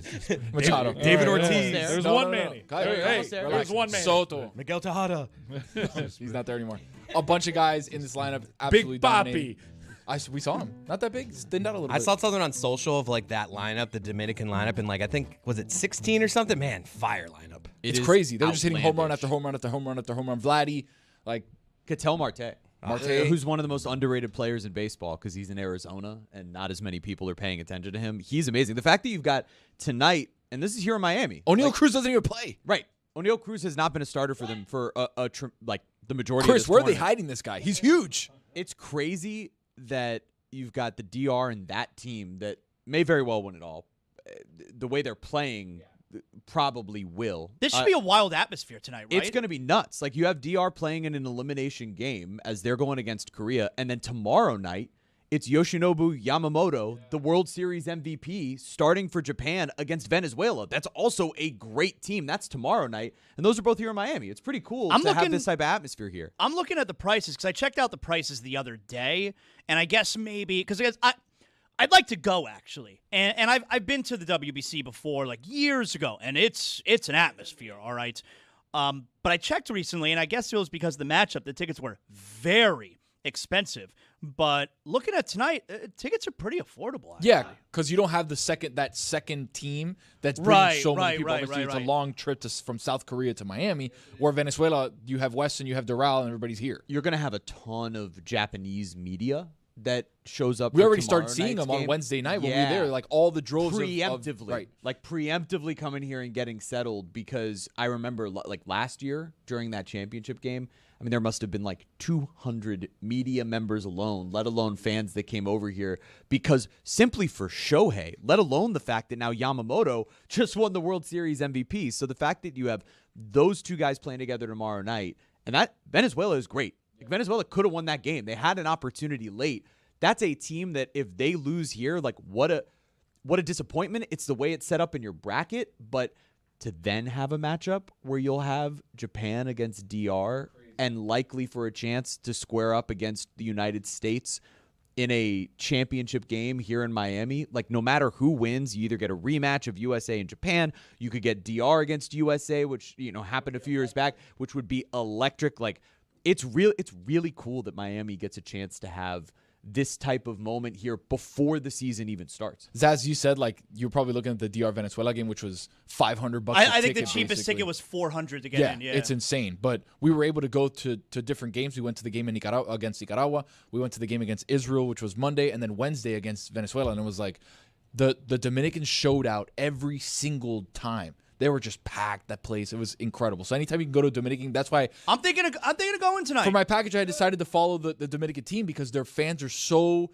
amazing. They're so loud. They're so fun that's the atmosphere you want to see. So if you can get to a Dominican game, head out there. Jeremy, can you? Doesn't it? Go ahead, Dave. Can I just say very quickly on the WBC, I feel like MLB should be embarrassed. I see them on social media celebrating the events at the World, the bat flips and everything else. It's the antithesis of everything Major League Baseball stands for at this point. Shouldn't they adopt what we're seeing in the World Baseball Classic a little bit more? I mean, it really kind of, to me, stands as a black eye for what awaits us now in the regular season, which is more like mute your emotions, stop acting like a human being might. And when it's on display here, it's joyous and a marvelous watch. And I couldn't give a crap about who wins the WBC, but it's still electric. There's something about it that really it stems down to the youth level. Like what we've seen from Team USA, right? Where Team USA has more guys playing this time around than in years past. Like, they took it more seriously from that perspective, but we saw the way they went into their game, not knowing it was necessarily an elimination game, no matter what they try to say now. The vibes around the team where it's very muted as opposed to the joyous euphoria that you see. I mean, the way that the stadium would erupt at a walk, at a single the other way during that game the other night was amazing. And the players and the joy that they're playing with. And this is, Dave, like a construct of the fact that with Team USA, you have these kids playing showcase baseball from the time they're 12, 13 years old. The way that works if you're a pitcher is you show up, you throw as hard as you can for 2 innings, you leave and don't even finish the game, and you come back the next time you're pitching. Like, that's where we're at, and it's not as much of a team atmosphere caring about winning and losing. They only get to the winning and losing stage really when they get to the major leagues, because in the minors, it's also just about personal development if you're that excellent of a player. And so that versus what you get at the younger ages where you have these kids clawing out of whatever position they're in. Not to sound like Dan talking about the NFL, but like you have these kids coming from these other countries. From third world countries where Right. they have nothing. Sandy Alcantara came from absolutely nothing. There's a reason that he's turning around and saying, I am available for whatever you need in the championship game, whether it's as a starter or a reliever. And you have guys, even Kinda like got lit up in the Venezuela Matthew game. Boyd leaving Team USA, like, no, I got to get back to spring training. It's just a different mentality. And I really hope that what Team USA is seeing and what some of these stars are seeing playing against these teams and having a chance to witness it starts to break down that barrier a little bit. It's better than it was when guys like Brian McCann were in the league, but it can still continue to get better from here. Yeah, or Carlton Fisk. But then the other example out there looming beyond the World Baseball Classic is the Savannah Bananas. I mean, that weirdness is more popular than the Major League Baseball version of what baseball is now. But you're absolutely right. It sort of has the vibe of like, we chose for our 10-year-old instead of golf to focus on that baseball. And it has that sort of proper vibe to it. It lacks a certain emotion. Jeremy, to that point too, really quick, Zaz, I'm sorry. The juxtaposition of what you were talking about with the guys going to spring training and how David talked about yesterday, everything has already been negotiated. Everything has already been finalized with the club. Hey, you got X person for 7 at-bats. You've got this pitcher for 4 1/3 innings. Like, that's all you have them for. And then you have Sandy saying, like, I'll burn my arm out to try and win a Which is WBC, awesome. And right? he could do it on his home mound. Right. How cool would it be? Because he knows he plays for the Marlins. If Sandy pitched on Tuesday. But that's it. But that's Do not anybody do there. that. They're this team this I year. know. And I'm he's excited supposed to about start this on team. opening day. I'm as excited about this Marlins Didn't team sound as like it. any team. I'm just going for this. But how crazy is that, though, right? Because if he pitches on Tuesday, like, he's supposed to turn around and start on opening day for them on Friday. So it does put him, but he's like, I'm out there, and the Marlins are When's right there opening encouraging day? it on Friday of next week. What? Of the week from after tonight. that. Oh, hold on. And how 27th. about It's Tash the 27th. Day? wrong. It's the 27th. Yamamoto is going to pitch his final start and then stick around to provide Yes. emotional support for the team. And it's fascinating because I was just in Little Tokyo here in Los Angeles, and the national pride for Shohei and Yamamoto, it's all over the place with Dodger stuff, but specifically those guys. But now Yamamoto, is that going to create, like we talked about with, Sidney Crosby trying to play for Canada instead of playing for the NHL? Does that create some fraught emotions for Dodgers fans and for fans of guys that are clearly prioritizing the World Baseball Classic over their major league team that's paying them millions of dollars? And you got USA Canada tonight, guys. It'd be pretty funny if USA beat Canada in hockey, but then Canada eliminated the USA in baseball. It would be Hellebuck insane. throwing out the first pitch. That's a good question. It's in Houston. So this Sunday, we have Select Your Sunday. You can catch on the YouTube channel, 5:45 p.m. Eastern Time. Dave is going to be here. You getting on the bird? You coming in? Oh, no. I'll All be like right. this. Good job out of me right there. So Select Your Sunday, 5:45 p.m. Eastern Time. It's Selection Sunday. We have red carpet with the Oscars. It's a whole shebang, all right? Adnan and Samson and all of us. It's going to be a lot of fun. But I look at I want to talk a little bit about the movies here, all right? I look at the Best Picture. And what happened to when we had 4, maybe 5 nominees for Best Picture, where I can realistically watch the show and I'm like, yeah, I got an opinion on all these movies because, it's only 5 movies. Now we got 10 Best Picture nominees. I'm sorry. Like, when they're doing the voting process, Dave, whichever one of these movies finishes with the 10th most votes, it didn't need to be nominated for Best Picture then if you finished 10th. Like you need 10 nominees? Dave, I've only seen 3 of these movies that are Best Picture out of the 10. Like, do you have any idea how many you've seen? Well, so an hour ago, Chris Cody was lamenting having to watch sports too much. And now we have Zaz upset about having to watch too much movies. No, but maybe I don't want to see all these movies. There's not 10 movies. You have to watch them for work. You have to. It's for work. It's because they were getting so much criticism about just having like the movies that no one ever watches, so they wanted to expand it so they could have the popular movies and the artsy It was a marketing movies. It was a straw man. No one was complaining really. Like Star Wars wasn't nominated. That this is a marketing ploy by the movie industry. Hey, Formula One was, F1 was nominated for Best Picture. Right. We have to go see this now because if you're nominated for Best Picture, that means you're an amazing movie. It's all marketing to get more people to the movies. Like I haven't seen F1. It looks cool. Maybe I'll watch it this weekend so that I could talk intelligently about it on Sunday night. It looks like a fun movie, but you're telling me that if F1 was not nominated for Best Picture, people were like, oh my God, I can't believe F1's not nominated. No, nobody would have minded that at all. But it's also a very political process too. You have producers with a lot of stroke in Hollywood, Brad Pitt and Jerry Bruckheimer behind it. So let's bring back tentpole box office summer smashes, and let's incentivize, like, hey, if you're one of those that help buoy the theater industry, you're going to get some love come award season. How many of these movies have you seen, Mike? I've seen 7. So where you've seen 3, I'm only needing to get around to 3. And which are the ones you need? I need to watch The Secret Agent, I didn't see that. which I gotta see. I will be seeing that before Select Your Sunday. Train Dreams, I've heard mixed reviews Never on. even heard of I haven't seen that. And Sentimental Value, I am hoping to get to before our Sunday. Those are the 3 that I'm missing.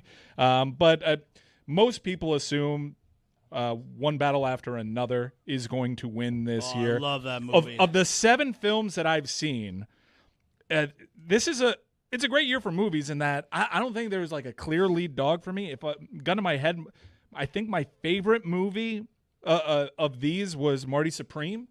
I've rewatched Begonia. I love the performances there. Man, Begonia, I saw that one. Begonia, I really loved. I still have Marty Supreme just a tick over it. I loved One Battle After Another. Probably need to watch it again. Hamnet, I get it. Hamnet was... Tony, you know about that Hamnet? I don't know shit about that Hamnet. Hamnet, like, it'll get you in the feels.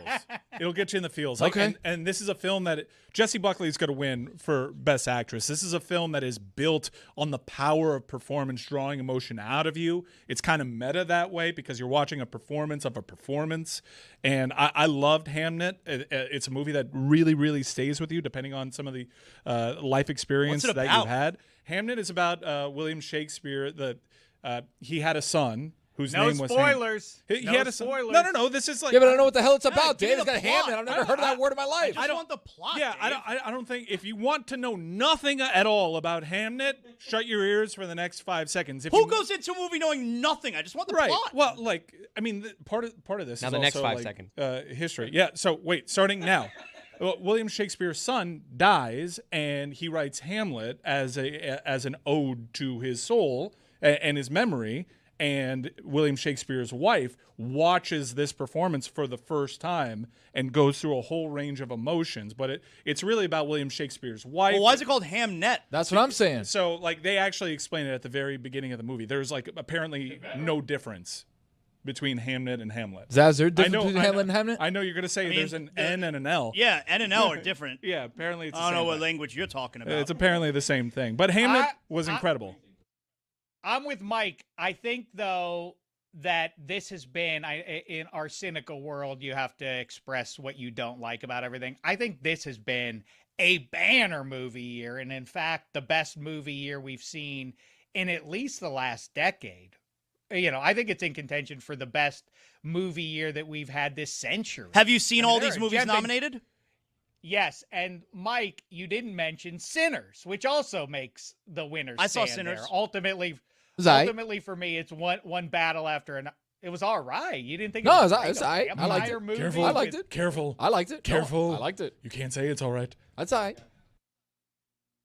Oh, I thought it was great. I thought F1 was only okay. Chris Cody's wife was like, F1, I'd be more into it if it was F2 or 3, but okay. FF1. Zaz, you know about that FF1? Yeah. Is the sequel called F2 even though it's a Formula One based movie? Because they're definitely going to do a sequel, especially now that it's nominated for Best Picture. I'm super pumped about this. I think this year, more than any other year, I'm not even that into the competition of Best Picture. I love the Best Picture nominees from last year. I kind of rated them a little bit more than this year, but that's Who won all right. last year? That's a great. Who did? Not that. We looked this up on Football America. We were talking about this. About the Honora. Yeah, Honora. Yeah. Honora was great. That was one of the times I'm like, yes, my favorite movie actually won Best Picture. Anatomy of a Fall last year, I think, was nominated. No, that was 2 years ago. I loved that movie. That movie was incredible. Last year was Amelia Perez, A Complete Unknown, Conclave, Nickel Boys, Wicked, Dune Part 2, The Substance, I'm Still Here, Honora, and The Brutalist. Yeah, last year was weak. But if Honora was slotted in this year's Best Picture nominees, I think I'd still rate Honora the best. 2 years ago, I thought that those were bangers. Anatomy of a Fall is one of my favorite movies of the last 5 years. But I think this year it's really performance-based. You have Jesse Buckley. You have Sean Penn. Sean Penn is reportedly not going to appear at the Oscars, which is a bummer because everybody kind of wants to see how that speech goes, given everything that's going on. Is he like he's going to win? Yeah, he's a heavy. I know he was great. Dave, I took a look at DK predictions, and I have some money on Benicio del Toro because I think he was just unbelievable and efficient. But it's going to be hard because he's not the best supporting actor in his own movie.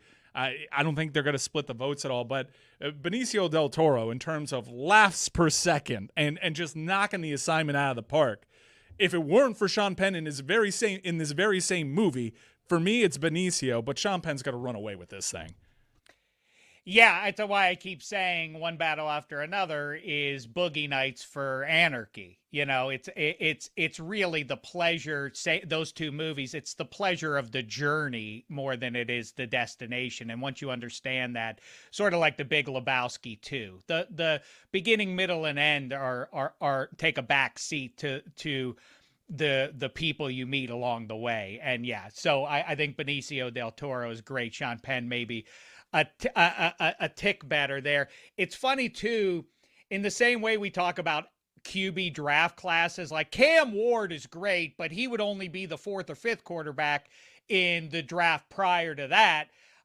Begonia, which is an afterthought in this Best Picture race, would have won last year, but it's not even in the top 3 or 4 probably in 2026, right? Yeah, I think it's neck and neck with Honora, but certainly, I mean, it is a distant underdog this year, whereas last year, a thinner year for great films. 2024 was a banger of a year. I think 2024, top to bottom, was better than this year. But Sinners is actually getting a lot of traction in the prediction market space, Zaz, because Michael B. Jordan ended up winning the Actors Award, and Timothy Chalamet's got like this whole weird moment in pop culture right now where he's gone from universally liked to people like forming a negative opinion about. Why? I like Chalamet. Because of the opera thing? Because of the opera There's thing. no way. Whatever. There's no way. It's already headed no that direction a little bit. Do I have to That's remind everyone that crazy.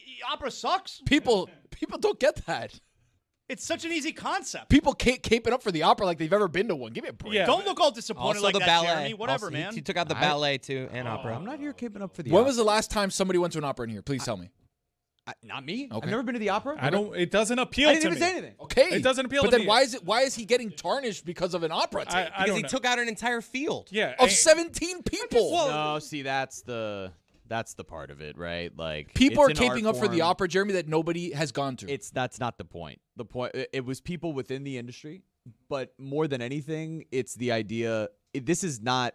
This is Have the we straw, given the full context This here is the straw for that the people broke the that don't camel's know? back for people. So Timothy Chalamet, we talked about it with Jess on Wednesday, but he was saying that he didn't want to be part of an industry like the opera, or I think it was ballet, that nobody cares about. Nobody cares That about. was his quote. But that was the part of the quote, but without the context of the full interview where he's saying, hey, the movie industry is headed in a strange direction. I don't want to have to be one of the people that like puts it on my back to keep it afloat. I want people going to the movies. I don't want what has happened to the opera and ballet with so few people going to it as compared to 50 years ago or 100 years ago.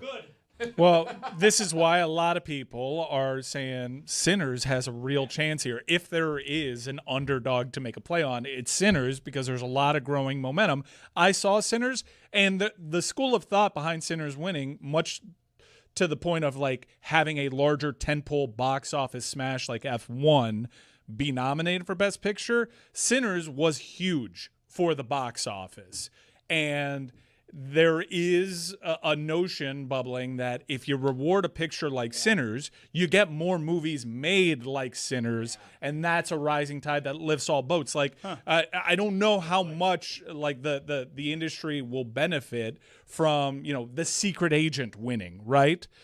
But the industry does stand to benefit from a film that had crossover pop culture appeal like Sinners winning, because most people have seen it and most people enjoyed it. The irony is that Marty Supreme would kind of qualify in the same way, no? Because Timothée Chalamet was such a big star in the marketing campaign. Yeah, but first of all, I don't know the timing on the voting. Are they pulling their votes for Timothée Chalamet? I suspect a lot of people have already cast their ballots at this point, so I don't know how they would retract them because of his opera-based statements. But I feel like Marty Supreme, Chalamet, and that is just based on his sort of particular intrinsic charisma, whereas it feels like if you look at the history of who wins Academy Awards, Michael B. Jordan is much more in line with, like, he played two guys. It wasn't just one guy. He was twins. It seems like that's the sort of shiny object that voters would react to. I'm surprised Michael B. Jordan isn't assumed to be the best actor this year. Is there like an all-time, again, 5:45 p.m. Eastern on the YouTube channel? We're going live with Select Your Sunday, Red Carpet, and of course, the selection show for the tournament. Is there like an actor or actress, although I can't think of an actress, but is there an actor or actress who is known as the best performance when they've played two characters, like when you played twins? Yeah, Michael Lindsay Keaton. Lohan. Parent Trap. Multiplicity. She touched my pappy, Steve. Michael Keaton played like 20 dudes. No. He says he's the same dude, man. Come on. Well, they're clones, but like the clones aren't like. Well, it's the same guy. carbon They got copies. dumber. Each clone got dumber. Yeah, and that's why she touched my pappy, Steve. It's like Mickey 17 with That Robert movie. Pattinson. That movie is one of the worst movies I've ever seen. Oh, yeah. Super entertaining, really terrible. Really disappointing. Really disappointing. Cool opportunity. Follow-up effort. Fun performance. Terrible movie. Yeah, bad movie. But Zaz, I've seen your takes on Sinners.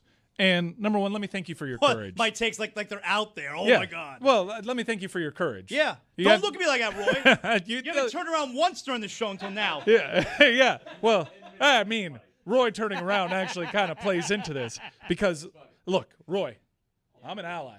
Me too, Roy. And I like Sinners. Okay. I like Sinners. There's a butt somewhere in here. I thought it was, when compared. Now Chris Cody's wife's ears perked Yeah. up. There's a button here somewhere. Yeah, I think it's in the bottom half of movies that are nominated, and I'm saying this very carefully because even I seen don't- 3 of them. I don't mean to offend at all, but I just thought it was it was all right. It was good. Yeah, solid. Here's where I stand on Sinners. It's good, and I enjoyed it. I'm gonna turn around too. Better than all right. You That's know what I'm saying. It was all right. It was I'll good. look everyone in this room in the eye. All right, I don't care. Zaz, I'm with you. I say it with my chest out. I can't be scared. I'll say it right in front of your face. I'll look right in your eyes, Roy, while I say it too. I'm right here. I like Sinners. It's a good movie. Here's the part that I object to. Before I saw Sinners, I was made out to feel that this is the greatest movie of all time. Yeah. Like, I went into watching it. A lot of people feel that way. This movie is apparently going to change my life based on what I'm hearing about this movie. So it was built up very, very, very high. And then I watched Sinners, and it's like, all right, it's a good movie. That's it. It's good. My life didn't change. Amin was right about you.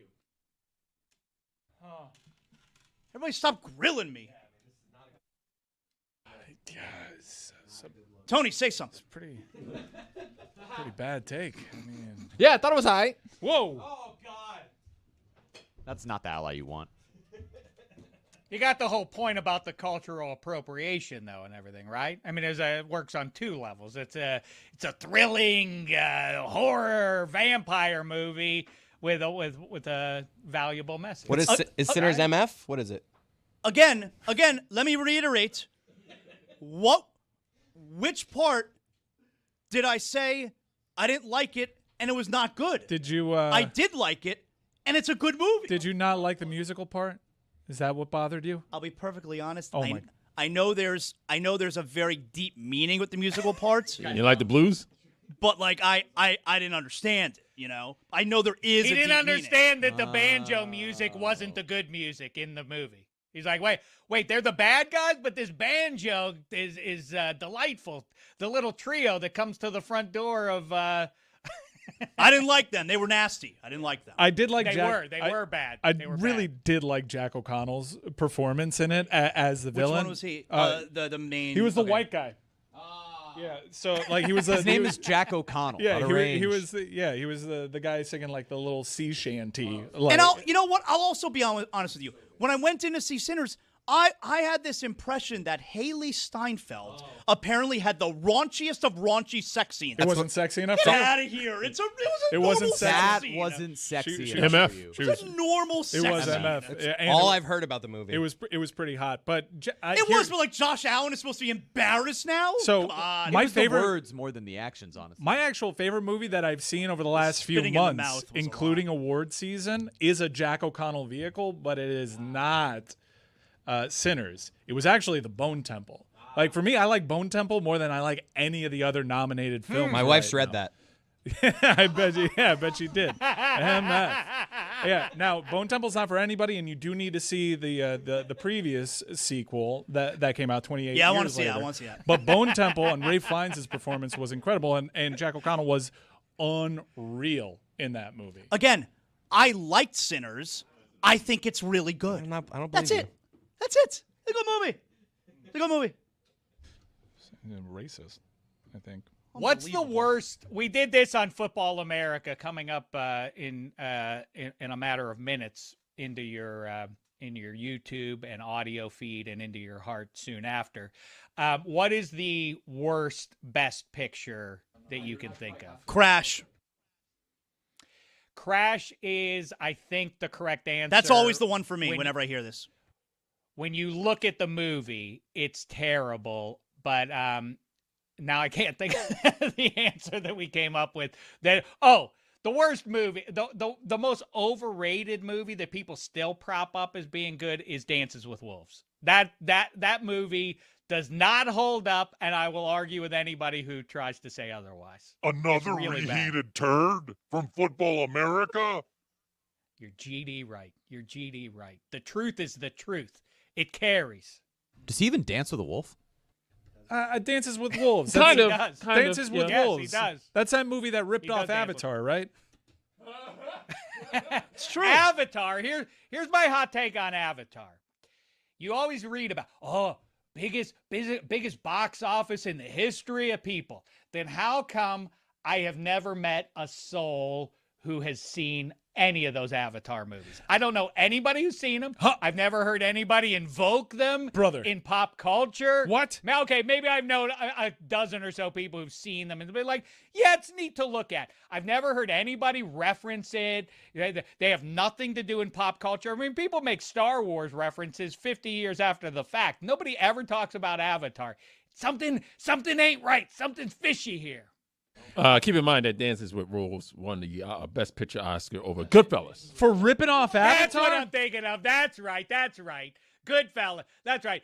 It beat out Goodfellas. Shame the devil. What movie is that? Dances with... I've never heard of this movie in my entire You never heard life. of Dances It's with Wolves? Avatar, Oh, wow. but not with blue It's people. what so Avatar what's the was point? based on. Yeah, no, Kevin it's the other- Costner. It's the other way around. And that Avatar beat was the first. Goodfellas? Yes. What year was that? So Never heard of Dances with Wolves? Never heard of Dances with It Wolves was ever. the- Wow. Yeah, Look it up. I am one of those people that has seen every Avatar, and I've seen them all in the movie theater. And Wow. I like Avatar. I kind of do Do it you as do the 3D? I have. I kind of do it I as can't. a I rib. get vertigo. I do. Everybody knows that about I do it as a rib because I don't really like the Avatar. Although the second one wasn't bad. Second one was pretty solid. Yep. But I saw the third one, 20 milligrams in College Station yeah. before the CFP game, and I fell asleep. It's bad. The third one, straight up bad. The gummy could have. No, and the bottle of red wine that I had to myself also may have played a role. What do you mean? Oh my God! That's what's What? putting you to sleep. Oh, I what think we- it was the movie. Sounds like a damn perfect evening. Oh, it's a great night. It wasn't. Absolutely. The thing is, it wasn't an evening. It was an afternoon. It was right? 2 It was o'clock in the afternoon. afternoon. I was killing time before I hit the That does town sound in like a College great day. Station, telling everybody that we were going to kill him.